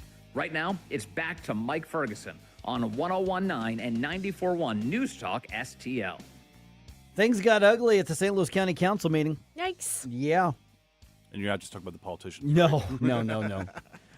And the Fringe had a big night at the polls in New York. Can Democrats continue to win on a platform of overt socialism? I don't know. We'll see. And a longtime St. Louis Blue, not a St. Louis Blue anymore. Boo. All right. 7:51. Let's do another news dump here. The Morning News Dump, brought to you by STL FenceWorks. Successful dump. Wake up, America. It all worked out. They got all the news. The Morning News Dump. All right, here we go. In this corner. No, I'm sorry. Okay. Tuesday's St. Louis County Council meeting got so tense, the chambers were cleared, and some council members wanted Executive Sam Page removed. He wasn't removed, at least not in this round. At issue was a bill to fund contracts for nurses working at the county jail and at the juvenile detention center. The current funding runs out next week at the end of the month, and county officials say medical care in the jails is going to be scaled back, at least until they know what's going to be happening with the funding here. The council chambers were cleared when things got heated between the audience and some council members, and also between Sam Page and Chair Rita Hurd Days. The council could vote on the funding as early as tomorrow, but they want to have some conversations with the health department director to make sure all the money's lining up and where it's being spent. And that's the slowdown on this. But that wasn't an answer that was winning people over in the chamber, and things got ugly. Heated. Yeah. Just a bit here. All right. A federal judge on Monday blocking the Trump administration from using its overhauled voter verification system. The judge ruled that the database, which links citizenship and Social Security records and things like that, the judge ruled that unlawfully exposes private information and has already resulted in eligible citizens being wrongly purged from voter rolls. Judiciary Committee Chairman, that's Congressman Jim Jordan out of Ohio, defending the program during an appearance on Fox's The Ingram Angle. Simply let them match up lists. Now, a bunch of red states sent in their lists. Some blue states did. And what they find? Thousands of people were on the voter registration list in states that were not citizens. That's what he's trying to get at. And this judge says no. Somehow that tramples on rights? No. U.S. District Court Judge Sparkle L. Suknanen. Strong American name. Trinidadian. Sparkle Suknanen. L. How do you say it? Suknanen. Suknanen? Suknanen. Suknanen. I think I ordered that at the restaurant. Yeah. Okay. Stated in a her Biden appointee. Okay. Shocker. Stated in her ruling that Congress expressly barred the government from centralizing Americans' personal information in this manner. Oh, Susie, is there a chance there'll be an appeal? I think so. Yeah. Okay. So that happened here. All right. Let's see what else is going on. Oh, let's talk some Iran war, shall we? Secretary of State Marco Rubio visiting the UAE, and he's meeting with Gulf allies to discuss a U.S.-Iran peace deal. Speaking with reporters, the secretary says that good groundwork's been laid out, but there's a lot of work that still has to be done. I think there's a framework and an outline upon which we can make real progress. I think good groundwork was laid over the last 72 hours, but a lot of work remains to be done, and we want to hear from our partners. We want to make sure that their views are taken into account, and we understand their security concerns, their regional economic concerns as well. Okay, so Iran publicly rejecting several claims made by the Trump administration regarding the terms of the deal, and Iran is denying that nuclear inspectors are going to be allowed into their country. Secretary Rubio also set to visit Bahrain and Kuwait over the next couple of days, discussing, obviously, the regional priorities and the efforts to make sure the Strait of Hormuz is open and commercial traffic, including energy and oil, is going to be moving through. I just have a suggestion. Yes. I'm not saying that you should just swallow what this administration says, hook, line, and Right. sinker. I think you should always, trust but verify everything. Don't just take things at face value. But for God's sake, don't take what the Iranians say at face value at all. I mean, they're going to say 18 different things all at once. And, if you're going to default, at least default on giving the Americans the benefit of the doubt. That's all I'm going to say. Iranians are, for a country that we're told we just crushed and completely have a total victory, they're really mouthy still. You notice that? They are. They have a surprising amount of control over the strait, which is really ruining my cruise idea for the Strait of Hormuz. So figure it out, guys. Maybe you need to go over there and knock some sense into them, Jerome. I'm going to have a talk with them. That's right. All right. There's no legal weight to the statement, but Attorney General Catherine Hanaway is suggesting that there are too many chiefs and not enough on-the-street police officers in the St. Louis region. In an interview with KMOV, Hanaway suggests that at least some consolidation of police departments to improve efficiency and share resources might be needed. Now, of course, this is not a new concept, as there is a North County cooperative right now. Locally, there are also discussions about consolidating some fire department services in eastern St. Louis County, which we told you about, two weeks ago. Yeah. All right. Jordan Kyrou, no longer a Blue.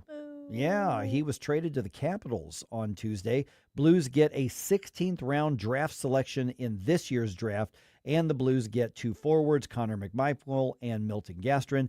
Kyrou has been a Blue for 9 seasons. He's scored 168 goals for the Blues, and only 18 of those was last year. His productivity really did drop off last year, but he scored some key goals as well. Sad to see him go. Diamondbacks even up the series with the Cardinals. Arizona gets the win at Busch Stadium last night. Final score 4-3. Tonight's game starts at 6:45, and the St. Louis Cardinals have a press conference scheduled today, and they have said it's going to be an announcement about the ownership of the team. And we don't know how big of a deal this is, but there's a little bit of a buzz around the sports media community. So we'll probably have some big news to tell you about tomorrow.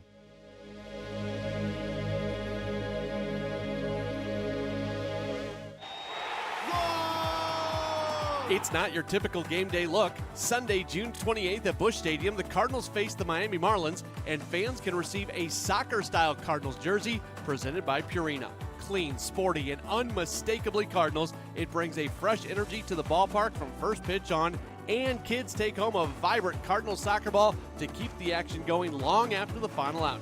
2 ways to play, one big Sunday. Get tickets at cardinals.com/promotions.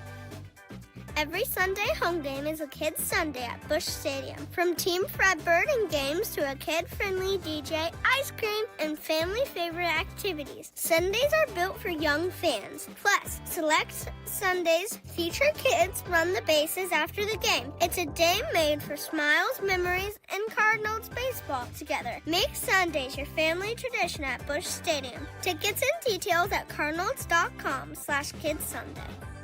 Springtime in St. Louis, and if you hate to paint, do what your neighbor Mr. Rob Miller from Harvesttown Auto Body in St. Peters did. He called Rhino Shield. Rob, what was the thought process for going with Rhino Shield as a business owner? My family's business is over 10,000 square feet, and it did not have the curb appeal I wanted. Rob, tell everyone how the experience was with Rhino Shield from start to finish. The process that I liked was when you came out, you gave me all of these options that would fit my building. Our building was really faded. I don't want to have to paint my building again. 25 years is a long time to not have to worry about the outside maintenance of your building as far as paint. That's a no-brainer. That's why Rhino Shield worked for me. Are your neighbors jealous? I would be if I was them. Thanks, Rob. Now it's time to call 877-25-RHINO. 877-25-RHINO or 877-25rhino.com. Genius. Don't paint, don't Rhino. Go Rhino Shield. Never paint your house again. Rhino Shield. KLGY HD3 Clayton, K270BW Bellefonte, KNBS Bowling Green. This is News Talk STL at 1019, 94.1, and always streaming at NewsTalkSTL.com.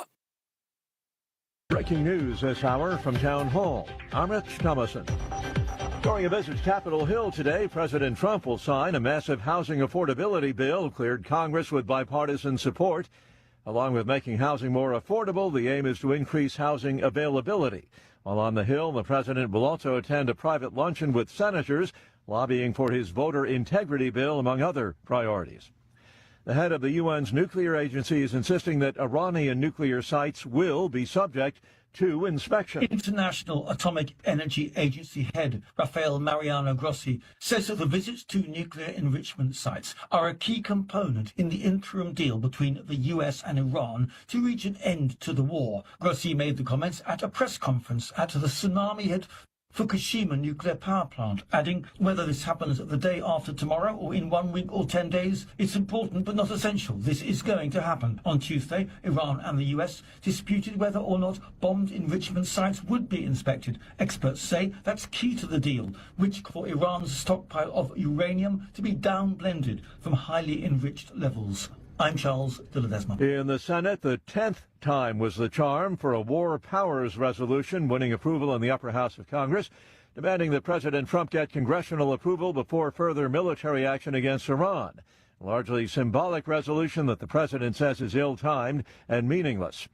From Texas comes word that Camp Mystic has filed for bankruptcy, this nearly a year after catastrophic flooding. It killed 28 people at that summer camp. The Trump administration calls it another example of judicial overreach. San Francisco federal judge has ruled that there may be no arrests by the feds at immigration courts. On Wall Street, Dow futures down 17 points. More on these stories, townhall.com. Wesley Financial Group is not a law firm. Ask yourself this question. Is it really worth holding on to that timeshare that you know you need to get rid of? Here's the truth. The average maintenance fee just went up over 17%. That could have been 117%, and there's nothing you can do about it. When you buy a timeshare, you give them a blank check for annual maintenance and assessment fees. I'm Chuck McDowell, founder of Wesley Financial Group. For 15 years, I've helped over 50,000 families cancel their timeshare. Not sell it, not transfer it, cancel it. Did you buy a timeshare because they told you it was a great investment and your maintenance fees would never go up? That's a lie. Are you ready to get rid of your timeshare once and for all? Simply call us and I'll send you our timeshare exit kit that explains all your options for cancellation. Call Wesley now for your timeshare exit kit. 800-822-1716. 800-822-1716. 800-822-1716. From the NewsTalkSTL Weather Center. Today marks the beginning of an active period of weather with on and off rain and storms all the way through Saturday. So humidity on the rise through the day. Let's be ready for hit and miss rain and storms midday into the afternoon and early evening. Our high at 83. Partly cloudy and dry tonight, down to 69 for a mild low. Thursday starts out dry, but rain and storms move in through the afternoon, linger into Thursday night. Some heavy rain and pockets of flooding are possible. 85 for the high tomorrow. From the First Alert 4 Weather Center, I'm meteorologist Matt Chambers. This hour of News Talk STL is brought to you by Stifel, serving investors for over 130 years. Contact your Stifel financial advisor at stifel.com. That's STIFEL.com. Hey, Jamie Ullman here for Window World. Did you know that Window World offers a lifetime warranty that covers all parts, glass breakage, and labor? They are one of the only 2 replacement windows with the Good Housekeeping seal of approval. Window World St. Louis has been owned and operated by a group of born and raised St. Louis residents for more than 23 years, and now Window World is offering 36 months same as cash financing with approved credit. Call them today, 800-GET-WINDOWS for a free in-home, no-pressure estimate. That's Window World at 800-GET-WINDOWS.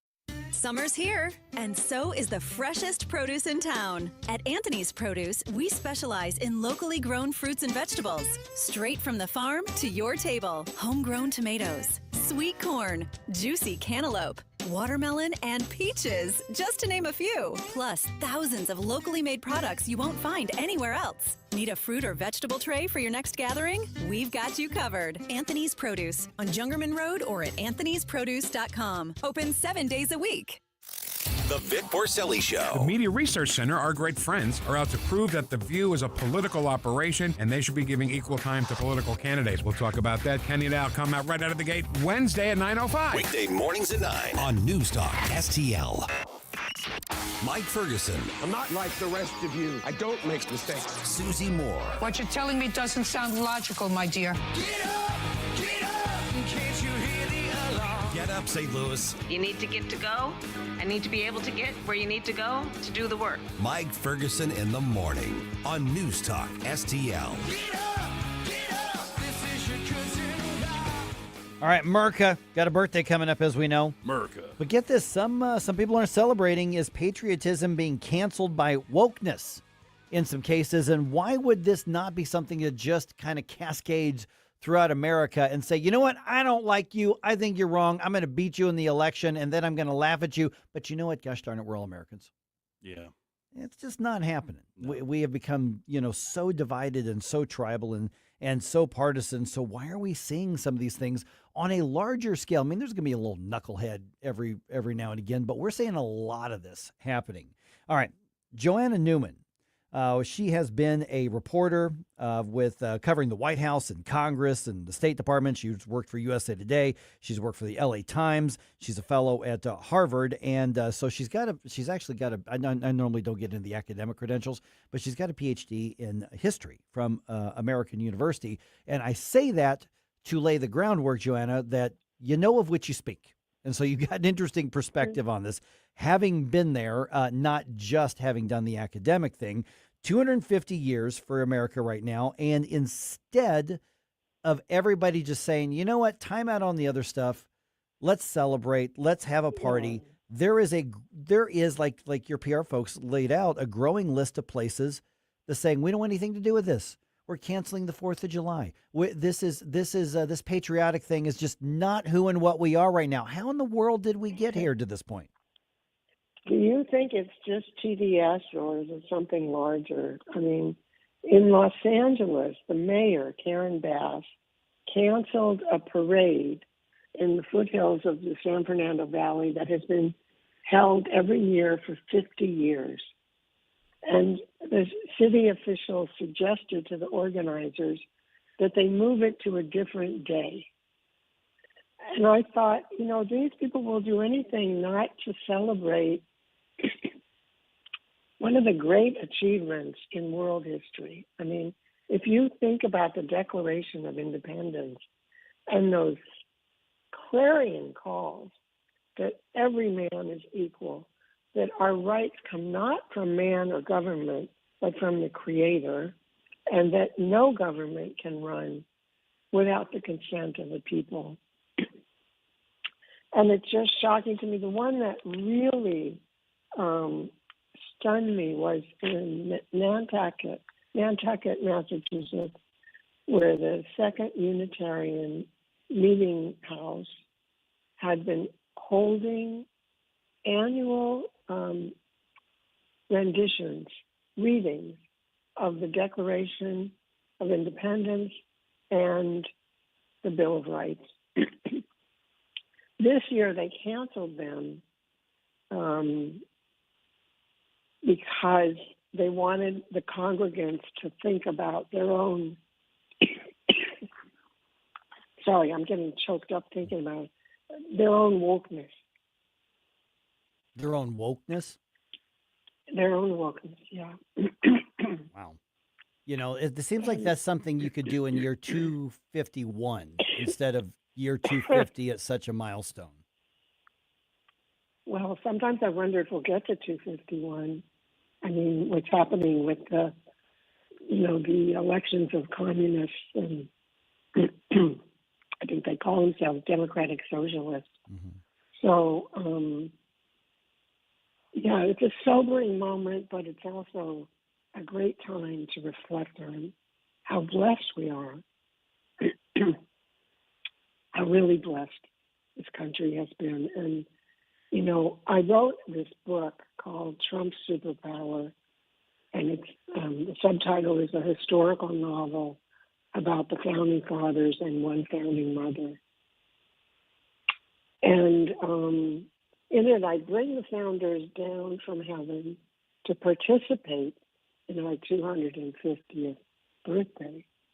And they have wonderful, funny encounters with 21st century Americans.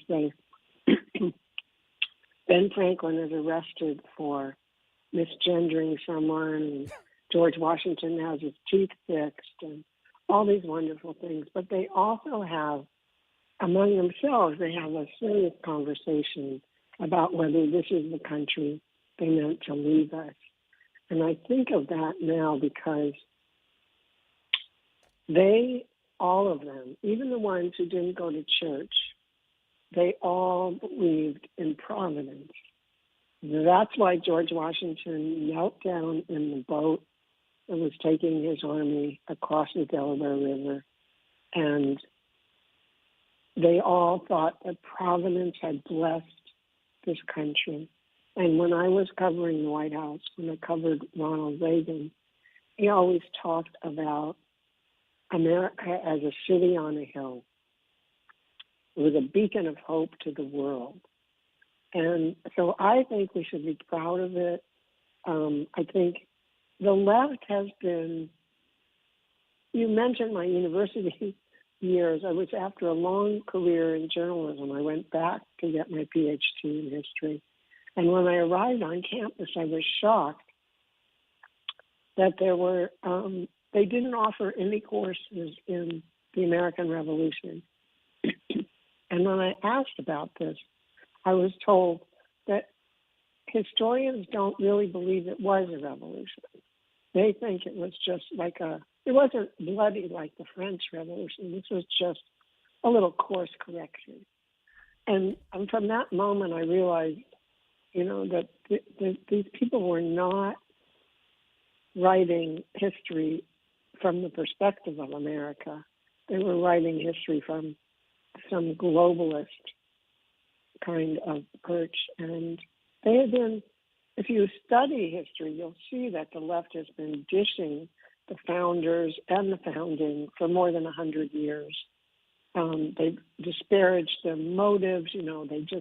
They weren't interested in freedom. They just did it for economic benefit. And then later, of course, in our generation, they lobbed them with charges of racism and colonization and being white, and slave ownership. And I named the book Trump's Superpower because I actually believe that Trump understood that he has to rescue the founders and the founding from this century-long mystique, or he can't make the country great again. I mean, it's integral to any country's DNA. And the greatest rebuttal to these critics in the university and in the media comes from our European friends who came over for the soccer matches and saw in America all the things that we celebrate. The hospitality, the kindness, the charity, the abundance, the great abundance of food. So I thank you for them for coming, and thank you for Trump for sort of standing on the shoulders of the founders as he tries to make the country great again. Okay, Joanna, we've just got a couple minutes left here. We're visiting with Johanna Neuman, and the book that she just mentioned, it's a novel called Trump's Superpower. When it comes to like the founding fathers, because they're like you said, there's been a long-running war, not just from the left as a whole, but academia in particular. And this is how generations of young people have been reared to basically find the founding fathers guilty of whatever. And there definitely were a lot of flaws. There were a lot of things that we should be proud of the fact that we corrected later on. And there were some things that, yeah, there definitely should. So what's the difference between appreciating appreciating these 250 years and the foundation that was laid by the Declaration and by the founding fathers, and still rightly being skeptical and saying, okay, but here are things that, thank God, we have corrected along the way? I mean, because I don't want to look at them as flawless. I don't want to look at them as deities. I mean, they were men just like the rest of us, and women, with some of the founding mothers, who were involved in their lives. And so how do we properly, and I'm going to shortchange on time because we've just got a couple minutes left, how do we properly hold them in the right regard and the right esteem for what they accomplished at the same time? So I think those two things are deeply related. One of the things that we have to credit them for is divining a constitution and a code of laws that allowed us to correct their mistakes. That is written in. If you want to amend the Constitution to outlaw slavery, you might have to fight a war for it, but you can do it under our Constitution. And I think the greatest gift that I feel from them is that they gave us the American dream. If you want to work hard and apply yourself and apply your curiosity, you can succeed. And there's not another country that can boast that. It's really unique to this country that we have the opportunities and the wherewithal. I think when I think about the founders, and one of the questions that comes up in the book is, would they be surprised by what's become of us? And I don't think Jefferson would have been, because he thought that each generation should reinvent democracy for themselves. But there were others like Alexander Hamilton, who was very bullish on this country. He was our first Treasury Secretary. And in fact, throughout the book, he goes around telling people, I was the first tariff president, not Trump. But he really believed, because he was an immigrant, that it was possible. The American dream was a real possibility for everyone who wanted to try. And that is a great legacy. All right, Johanna Neuman, former White House Congressional State Department correspondent for USA Today, LA Times. Appreciate you being on the program here. You've got a Substack out as well. Is that or social media? What's the best way people get in touch, find your work, obviously, if they want to? Thank you. Yeah. Thank you for the question. Yeah. It's on Substack, and it's called Make Orwell Fiction Again. And I have a very lively audience and a lot of conversations that are sparked. So I enjoy it. All right. And once again, the book, which is a novel called Trump's Superpower, that's out now, right? Or is that still coming out? Oh, yes, it is. It's and out you now. Can go to TrumpSuperpower.com. I hired an artist who uses AI And he did videos of all the founders talking about this book. So if you go to TrumpSuperpower.com, you can see them there and order the book there. All right. Thanks, Johanna. Thank you. All right. We got a birthday coming up here. It's not just America's. It's also News Talk STL's birthday coming up. Matter of fact, on Friday, we are going to be celebrating, and we are going to be doing this thing in Cottleville, okay?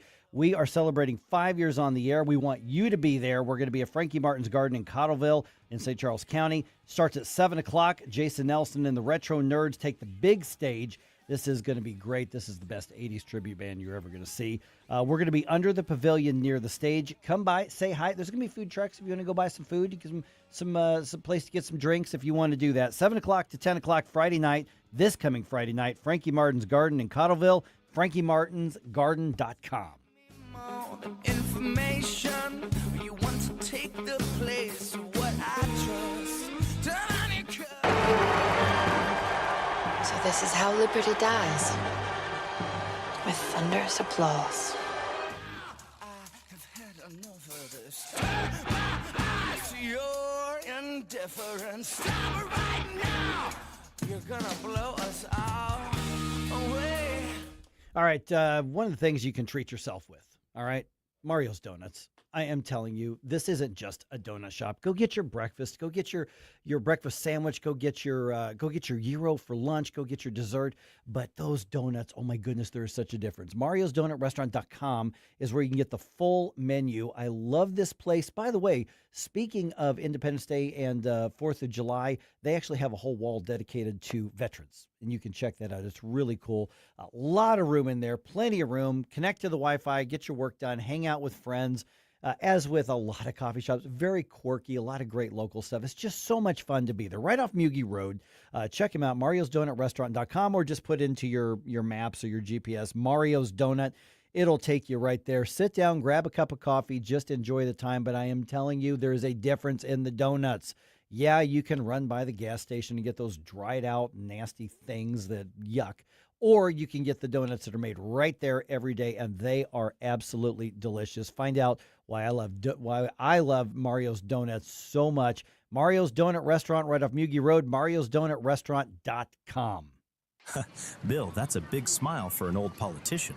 I'm thinking about our plan. It's slick enough to make a lobbyist blush. First, we hoodwink voters with Amendment 5. Tell them it's a tax cut. Once they're hooked, we decide who pays the higher taxes. So it's not a tax cut plan, and we don't get a say? Right, just swaps who pays the tax, but it does remove 3 voter-passed taxpayer constitutional protections. That lets us levy new taxes on services, increase sales taxes, and even tax home sales. And voters will no longer get to vote on tax hikes. Higher sales taxes on groceries, gas, service taxes on doctor visits, childcare, and even rent on apartments. Jeez. Taxes could exceed 20%. Sure, they figure that up to 80% of taxpayers will pay more taxes. Many, hundreds more. Seniors, they'll get hit even harder. But our big donors will cut a fat hog. The ones getting butchered by Amendment 5 are most taxpayers. I'm voting no on 5. Paid for by Missourians for fair taxation.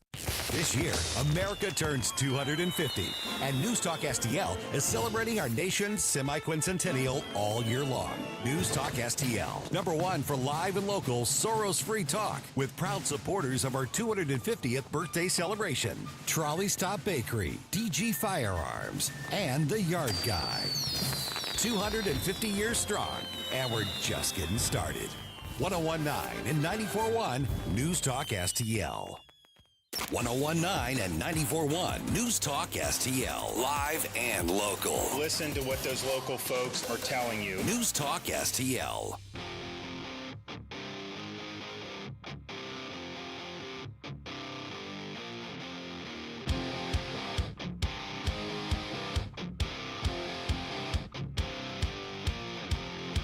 The secret side of me, I never let you see. I keep it caged, but I can't control it. So stay away from me, the beast is ugly. I feel the rage and I just can't hold it.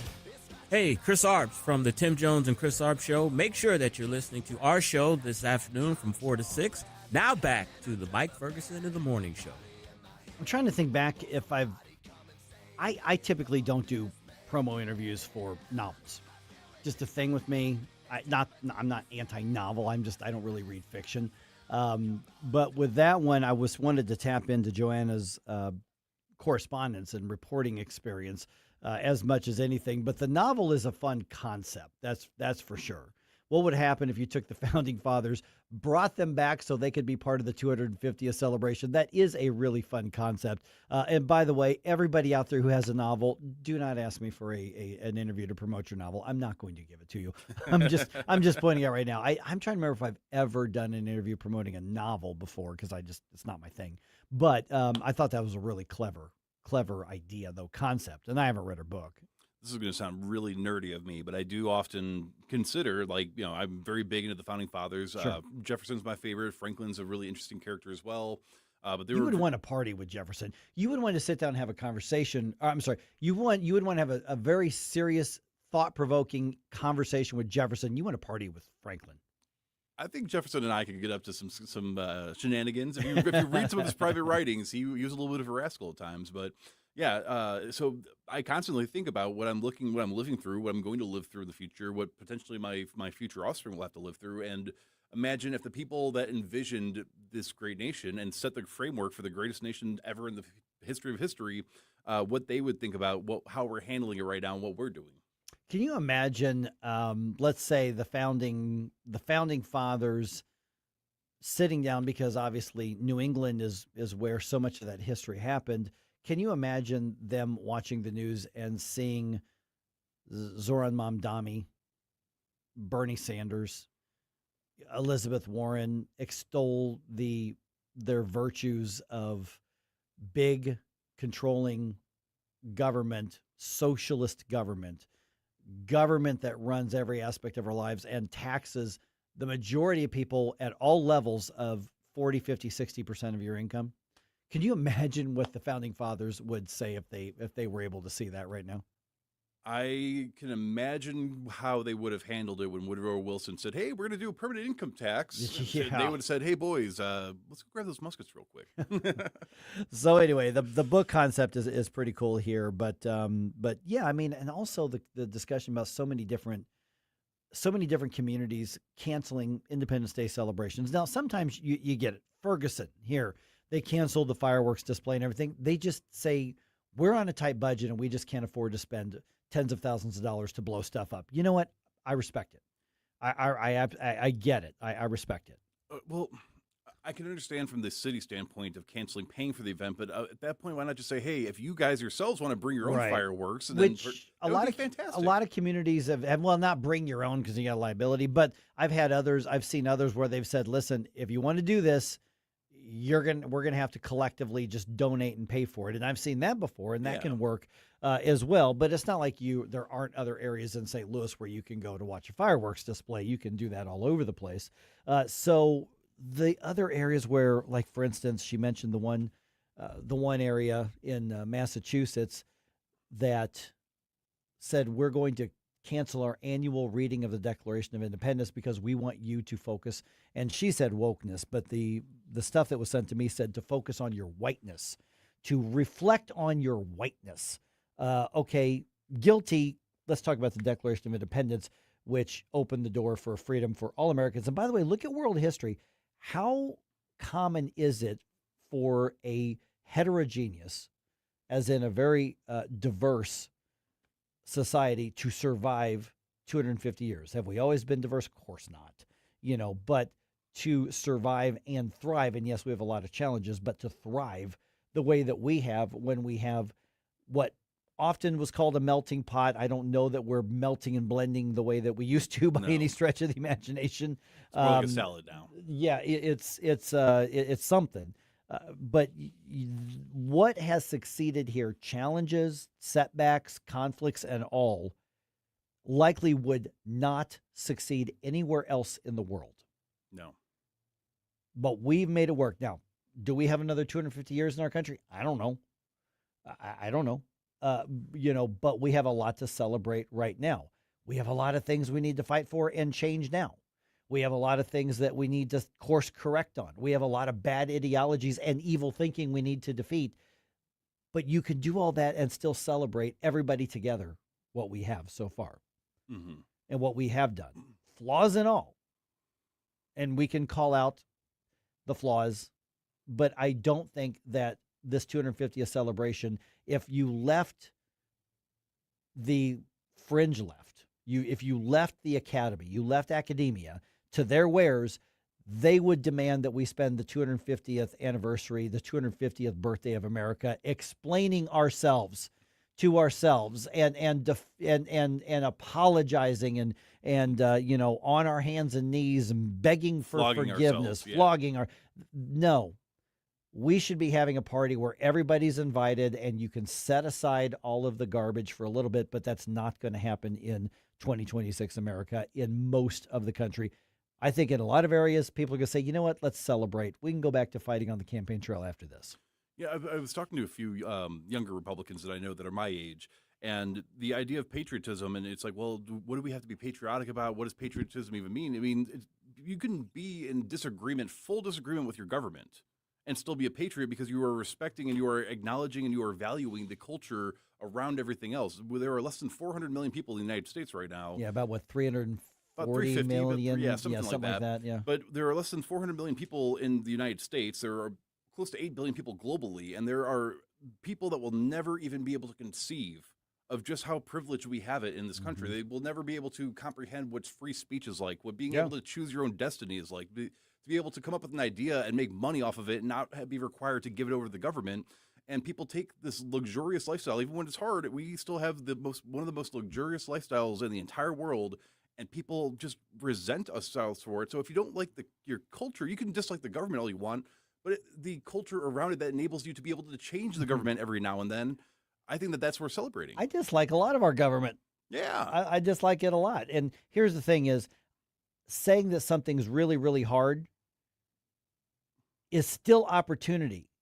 For those who argue that it's too hard, that's oppression. No, something being difficult is not oppression. Stop being weak. Failing at something doesn't mean you were oppressed. Okay? Maybe this is just the stoic thinking that I'm reading a lot about right now. But things are supposed to be hard, even in a free society. Something you can have stuff handed to you for free. I mean, there's a lot of mice that say, "Oh, look, free cheese." Snap. It's okay for it to be hard sometimes. That's the market. But opportunity means you make the most of it. It's just our job to provide an opportunity. And we have that more so than almost anywhere else in the country, Republican, Democrat, or otherwise. Yeah, sometimes the struggles and the adversity that we face is not going to pay off. You could still take some comfort in the fact that you are building something better for somebody that comes along after you. Now, that means also sometimes it's good to take a break from the doom and gloom and the division. and one thing that I've noticed we've not really had, well, a little bit of pushback on, but we've not really seen very many arguments and divisiveness around 80s music. Yes, we have. I'm sorry. Okay. I'll check my 90s privilege. No, you won't. But 80s music seems to have that good blend of feel-goodness with important relevance to our culture today. And I think it's important that you send me your bump music request to Jerome at NewsTalkSTL.com. This week's theme is going to be Patriot songs, America. So send it to me, Jerome at NewsTalkSTL.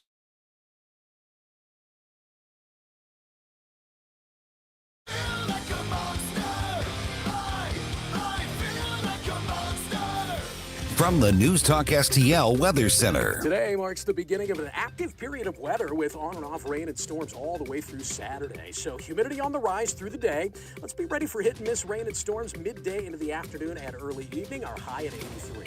Partly cloudy and dry tonight, down to 69 for a mild low. Thursday starts out dry, but rain and storms move in through the afternoon, linger into Thursday night. Some heavy rain and pockets of flooding are possible. 85 for the high tomorrow. From the First Alert 4 Weather Center, I'm meteorologist Matt Chambers. Fox News commentary with Guy Benson next. My name is Whitney Allen, and I'm a widow. My husband, Ryan, died. We never thought we'd ever have to use life insurance, but the unexpected happened. With Ethos, signing up was fast and 100% online. You can get a quote in seconds, apply in minutes, and get same-day coverage. No medical exams, and you can get up to $3 million worth of coverage. I am grateful we were prepared. Get your free quote at ethos.com/term. That's ethos.com/term. Paid spokesperson. Time spent on application may vary. Online health questions required.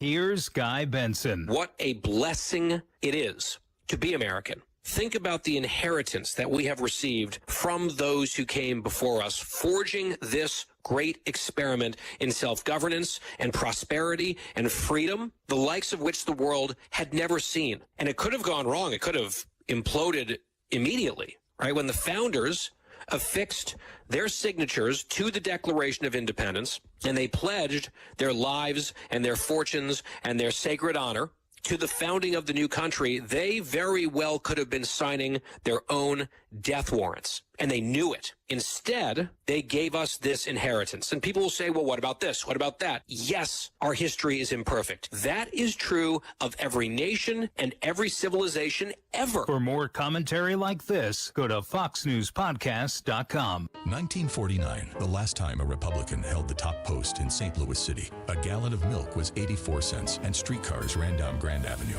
Unfortunately, St. Louis City streets are no longer the epicenter of family and business life. In the 80 years of Democrat control, our city has been on a steady decline. Hello, Kirk Ilsinger, chairman of the Republican Party for the City of St. Louis, and we believe it is our duty to provide a different path forward. I invite you to our meetings the first Thursday of every month. Learn more at stl-gop.com. Paid for by St. Louis City Republican PAC. Curtis Farber, Treasurer. News Talk STL is turning 5, and you're invited to the party. Join us Friday night, June 26th at Frankie Martin's Garden in Cottleville for a totally rad celebration with the Retro Nerds, St. Louis's favorite 80s tribute band. Live on the outside stage from 7 to 10. It's an all-ages show, so bring the whole family and stop by and see us at the News Talk STL Pavilion right near the stage. Frankie Martin's Garden, the place for and about community in Cottleville. Details at frankiemartinsgarden.com. The Herzog Foundation is the vision of its founder, Stanley Herzog, and it exists to promote quality Christ-centered K-12 education nationwide. Hi, this is Chris Stegall with the Herzog Foundation. We offer a wide variety of resources relevant to today's families, including a free online publication called The Lion. The lion is one of God's most majestic creatures, symbolizing strength and courage. Named for its attributes, the Lion publication carries articles covering a wide range of topics facing American families and culture, especially related to the education of children. The Lion can be found online at readlion.com. That's READ lion.com. Sign up for The Lion at readlion.com and find dozens of must-read articles published every day. Visit readlion.com and subscribe for the weekly and daily digests so you never miss an article. Readlion.com. That's readlion.com. We talk about race relations. This conversation has completely made me crazy. This is complete insanity. And I'm sick and tired of it. 101.9 and 94.1. I find it to be a conversation starter. News Talk STL.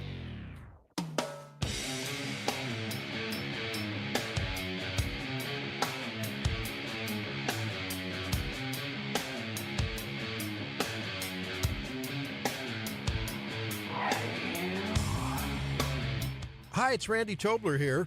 Pour a big cup of coffee and catch my show every Saturday morning from 6 to 9. Right now, it's back to Mike Ferguson in the morning here on News Talk STL. Hey, it's graduation time. Woo! Okay, and you're saying, no, the kids' graduation, college graduations, that was weeks ago, Mike. No, it's graduation time for the adults who have chosen life. Oh, fantastic. And you can be a part of it. And it's happening this week. And it's all happening through our friends at Reach Reproductive Health. We're joined right now by Levi Hart from Reach. Levi, my friend, good to chat with you. And people think of Reach, and they rightfully think of the crisis pregnancy, meeting the immediate needs, the medical care, and the alternatives to abortion. But I think a lot of people, even though you've mentioned it on the air, and even though you've talked about it at the events that that you've had for Reach, I think a lot of people don't intuitively think of equipping the parents and helping to build a family, or equipping parents to build a family themselves. Because that's one of the arguments against the pro-life movement is people say, oh, you're just pro-birth, just outlaw, then you leave people to their own. No. You're following through exactly the way that people say never happens, but it happens all the time. And you've got the first group who has completed this program. You got to tell us about this. Yeah, thanks, Mike. Thanks for having me on, by the way. You're awesome. Always supportive of the pro-life cause, so we appreciate you. So three points here that I think are worth bringing up. One, in order to help a pregnant mom in crisis or even her partner that feels like they're in crisis, one of the first things you have to do is help get them out of that crisis. So it's not a matter of bringing them in and then hey, we're going to convince you of our political, moral, or religious views. Really, we address it by addressing the various crises that they are going through in that moment. And these parenting classes are just one way we do that. Maybe they already have 2 or 3 kids and they're thinking, I can barely handle these. How am I going to do more? Or maybe they've never had a kid at all and they're just scared and thinking, gosh, I don't want to be or I don't want to bring a kid into this world, and things like that. Or they're thinking, I don't have money for pack and plays or car seats or diapers. And the thing is, when they go to these classes, they're going to get wrapped around with emotional support, educational support. The parenting classes are really like adulting 101 on some level. Because they're going to cover everything from budgeting to breastfeeding. Mm-hmm. And when they go, they earn points that allow them to go to our resource shop. And they shouldn't have to pay for a single diaper for the whole first year of that child's life. So that's point one, as far as okay, get them out of the crisis. But then, it argues the point also of, this isn't just get them in and convince them to have a baby and then they're out on their own, by any stretch at all. But then thirdly, beyond all of that, whenever they go through this, they're getting all these resources as a parent to where they're actually going to end up leaving Reach on the other side of this graduation better off than they were prior to entering into what felt like a crisis. We're visiting with Levi Hart from Reach Reproductive Health, and I think that's fascinating how you just say they're going to end up leaving Reach. And that's kind of the point, because you want them self-sustaining and out on their own. And a lot of times people with the best of intentions equate, I give somebody stuff, or I give somebody money, or I provide this immediate need. I've done my part, without the idea of that sustainability. And you can set somebody up for failure and have this well-intentioned cruelty to people, even though that's not what you want. But you've got this long program. What is it that's going to be celebrated Thursday at this graduation? Because you're inviting everybody to come out and support these folks, and then we'll get into why that matters too. But what is it that, to walk across the stage and to give a testimony and be a part of this, what is it that these folks have actually done, with the first thing being they chose life? So they've gone through 42 weeks of parenting classes. So I don't know about you, Mike, but I did not go through nearly a year of parenting classes before I became a parent. And I in the past, I've helped teach them before. And I'm telling you, it would have been really helpful. So they've devoted themselves to coming out to these classes weekly. And a lot of them are their partners as well. So among the graduates this year, you're going to see some of the fathers up on the stage too. And we're inviting everyone to come out, because we're actually having the event at the Chaminade Preparatory School. In their theater there, it's beautiful. So, for some of these people, it might be one of the first things they've graduated before. And they're going to be walking across this stage ready to step on out and be productive members of our society, which starts in the home, right? And now we have a chance to come and celebrate them. So to all the listeners out there, this is a free event this Thursday, 6 p.m. at Chaminade. You can go to outreachforlife.org, and you'll find under events a place to register your spot there. Okay, so most people watching us or listening right now, Levi, they're saying, well, I don't know anybody there. I'm sure they want their friends and their family there. It's not going to matter to them if I'm there. Either what's in it for them, for complete strangers to be there, and what's in it for us to watch complete strangers celebrate this achievement? That's a valid question, Mike. Yeah, so for one, there's 12 graduates. It's not like a high school graduation or a college graduation where you have, hundreds of people graduating, so the room is full. So they probably have of friends and family there, 50 to 100 people. But imagine the support of hundreds more people coming and cheering them on and clapping for them and excited for them and showing like, wow, there's a lot of people for me here. This is amazing. So one, just the support of that in and of itself will go light years. I mean, you think of this will be a moment they will never forget. I mean, it's cap and gown and everything. But then for those who are there, it's a chance to see, we hear a lot of bad things in the news constantly about abortion. I mean, we just heard the thing in Missouri about, what's going on with the abortion pill now. And now it's like, no holds bars and everything. And there's all this, but it's like, hey, look at the work that's happening here. You'll get a chance to see some parents that chose life for their babies, though they're in a crisis situation. And in part, because of supporters like the people listening right now who have stepped forward, and that can start on Thursday. It's not just money. So if you're like, man, I want to get involved in this, in the pro-life movement and go beyond just my vote, here's a way you can do it. You can show up Thursday and you can show your support for some parents who otherwise could have chosen abortion. Yeah, and we're looking at. We've said it all the time, and Levi, you and I have had this conversation on air, and we've had it in private. Is that a lot of times when people think of pro-life movement, they say, "I'm doing my part to protect babies by voting yes on Amendment 3," which I hope we all do. You know what? Yep. I've helped elect pro-life candidates. Okay, great. That is really important. But in this case right here, you can be a Democrat, you can be a Republican, you can be independent, you can be non-political. Yeah. But the pro-life movement is far more encompassing than just election time where all the consultants make the money. This is where we look at the faces and we see the hearts of the people who said many cases. I mean, you've got more experience, obviously, than most people walking around St. Louis, but I've got a feeling innately that very few people will say, oh, here's my excuse to go get an abortion. They intuitively want life, and now they've got an opportunity to do it through organizations like yours. Yeah, you're absolutely right, Mike, and that's what we found. Like, as soon as you can address the whatever the crisis is, whatever has them at a point where this seems like a bad thing, like a life destroyer. Like maybe you remember that old Kenny Chesney song, "There Goes My Life," and if you can just address that, and you just never know what it's going to be. That's going to make it click. When they come into our center, that's what we do. We try to figure out what is this that's making this pregnancy feel like a crisis. And we meet them in that spot. And it is, it takes a village. It doesn't just take, a nonprofit organization is not just the people that it hires that are working and doing this thing. A nonprofit organization truly is, owned by the people in a sense, because it's not owned by the board or by the CEO or anything like that. It is, the people coming and making this happen.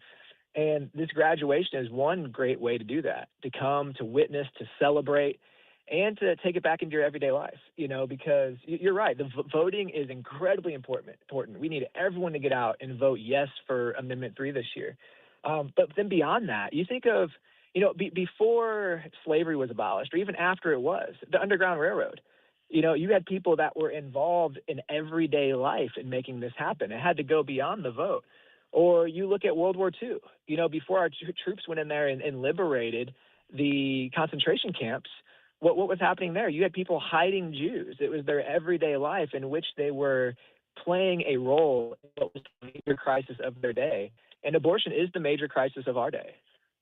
Levi, there's probably, and I've just got a minute or so left here, Levi, but there's probably somebody out there watching or listening right now who says, I know a young woman who's in a crisis situation. She doesn't know what to do. Would this be a good thing for her to come see?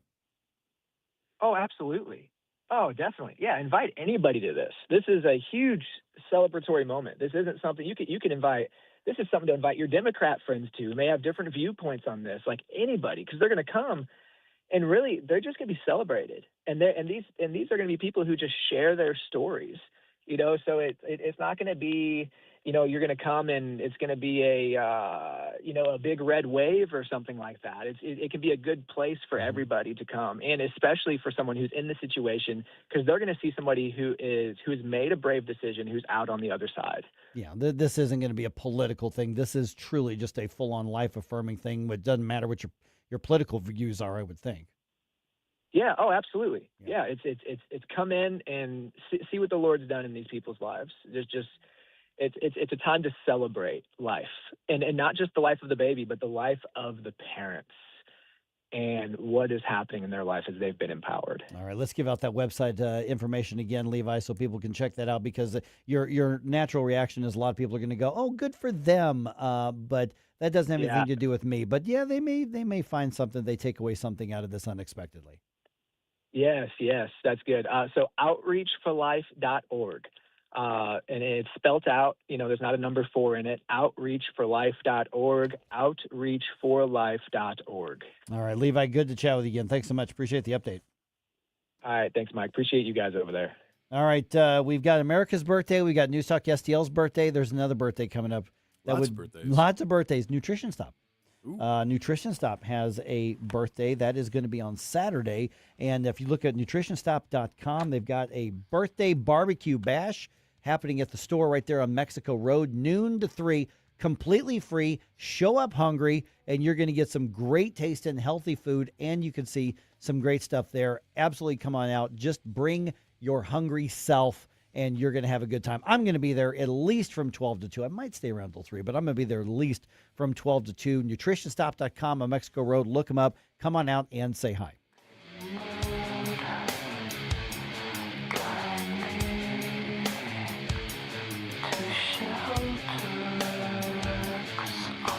At Body of Health, we're a small but mighty family operation with big ambitions for your health. I'm Helene Tobler, and I'm jazzed about how our MRI-grade body composition analyzer is putting personalized health and wellness on steroids. It helps me and Dr. Tobler, that's my husband, refine the advice we give to help you feel better and live longer. Body of Health, trusted, discerning, affordable health care the way it ought to be. Learn more at bodyofhealth.com. That's bodyofhealth.com. Let's get real. Here's the truth about eliminating Missouri's income tax. I'm here with Dennis Ganal, founder and CEO of Mo Tax Relief Now. So, Dennis, we're talking Amendment 5. Why should grandparents, seniors, care about this?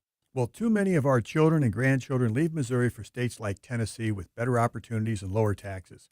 Amendment 5 helps Missouri become more competitive so future generations can stay, work, and raise their families here. Okay, so it's about money, but it's also about keeping families together? That's right, family and financial security. Seniors want to keep more of their retirement income and stay close to their children and grandchildren. Amendment 5 protects taxpayers and helps Missouri compete with states that aren't taxing income. Keep your family together. Keep your money. Axe the tax. Vote yes on Amendment 5. Learn more at afpmissouri.com.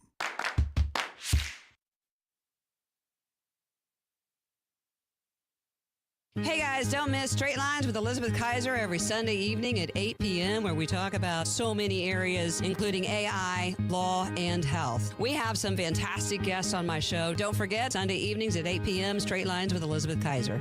Stand and fight with Nick Schroer. Hey, it's Nick Schroer. To preserve this nation, to preserve the experiment and liberty that our founders envisioned, we must take a stand and fight. Stand and fight with Nick Schroer. Sunday nights at 6. Only on News Talk STL. Hey, it's Vic Porcelli, and my favorite sandwich from Capriati's is the Wagyu beef French dip. I love Capriati's, and you will too. Visit Capriati's now at 2 locations, on Manchester at McKnight in Rock Hill, and now in Creve Coeur on Olive, just 1 mile west of 270.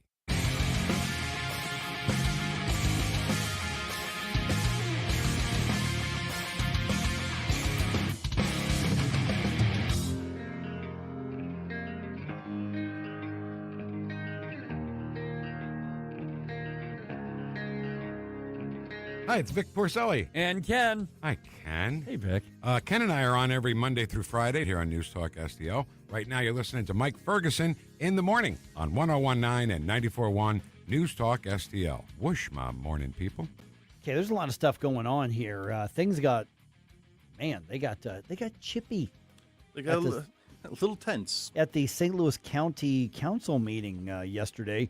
Also, big night for socialism in New York. Yeah, it looks like. Yeah. Can Democrats continue to win in this midterm election on a platform of overt socialism, with Zoran Mamdani being the face of the Democratic Party, which I would argue he's pretty much the face of the Democratic Party right now. Yeah. All right. And then the Cardinals have they take a loss last night. The Blues lose a player, one of the key players off the team. He got traded. We'll tell you about that. It's 8:53. Let's go ahead and do one more news dump today. The Morning News Dump, brought to you by Great American Divers. The Morning News Dump. Are you joking? Is this a joke? Listen, folks, the Morning News Dump. All right, Tuesday, St. Louis County Council meeting got so tense. How tense was it? The chambers were cleared, and some council members wanted Executive Sam Page removed. He was not moved. That's the spoiler. At issue was a bill to fund contracts for nurses working at the county jail and at the juvenile detention center. So let's make this clear. Nobody is arguing against renewing the contract, or nobody's arguing against paying the nurses, but there are questions about the allocation of that and making sure that the spending is going the way that it's supposed to go and to whom it's supposed to go. Okay? This doesn't sound like the kind of issue you'd imagine drawing a lot of heat. Yeah, so the current funding runs out next week. County officials say medical care in the jails is now being scaled back in anticipation of possibly a different contract or a contract not being done. I think it's going to be done this week. The council chambers were cleared when things got heated between the audience and some of the council members, and also between Sam Page and Chair Rita Hurd Days. The council could vote on the funding as early as tomorrow, but the council members wanted to meet with the health department director, Dr. Cunningham, to say, we've got questions about some of the line items, and this is part of the process. And it really ended up being an argument about how dare you not pay the nurses or how you not renew the contract. Nobody's saying they're not going to renew the contract. They're saying we want to make sure the money's right. You got a $40-some million deficit, spending deficit. The county is spending itself into the ground. They darn well better look at every penny and nickel and dime out there, and that's all they're doing. I think they're going to get it done this week. They're going to vote on it possibly as early as tomorrow. We'll see. Yeah. All right. Secretary of State Marco Rubio visiting the UAE as he's meeting with Gulf allies discussing the U.S.-Iran peace negotiations. Speaking with reporter, the secretary says good groundwork's been laid out, but obviously there's a lot of work to be done. I think there's a framework and an outline upon which we can make real progress.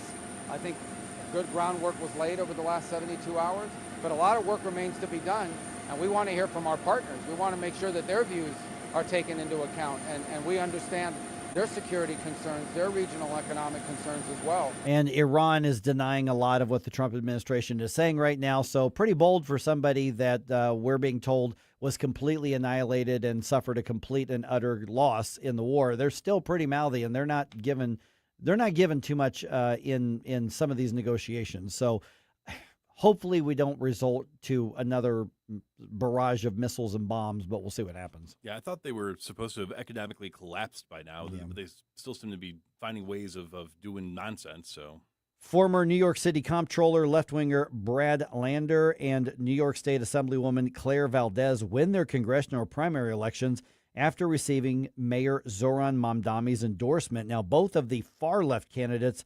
they're fringe. They beat those who were on the left. Ooh. And they are way far to, like, we're talking the keffiyeh-wearing crowd. We're talking about the pro-Hamas type of activism here. Senator John Fetterman, himself a Democrat, says this is evidence that voters are rejecting more centrist positions in the Democratic Party. These are emerging, the full pro-Hamas wing. You know, a lot of these candidates that very likely are going to win tonight just declaring a war on just regular Democrats. So at this point, the Democratic Party, their face is Zoran Mamdani. I would say the base of their party looks to him, maybe even replacing AOC. An avowed socialist, if not communist, is the prime face of this political party right now. That's not the direction that you should want your party to be going in. No, I would not think so. And I got to think there's a lot of Democrats who are not on board with this for good reasons. All right, Jordan Kyrou, no longer a Blue. He was traded to the Capitals on Tuesday. Blues get a 16th round draft selection this year, and they also get 2 forwards in exchange. Diamondbacks beat the Cardinals to even up that series. Final score last night was 4-2-3.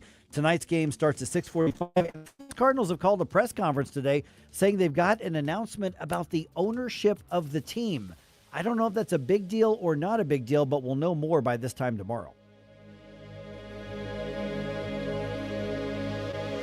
Remember those magical moments in Mom's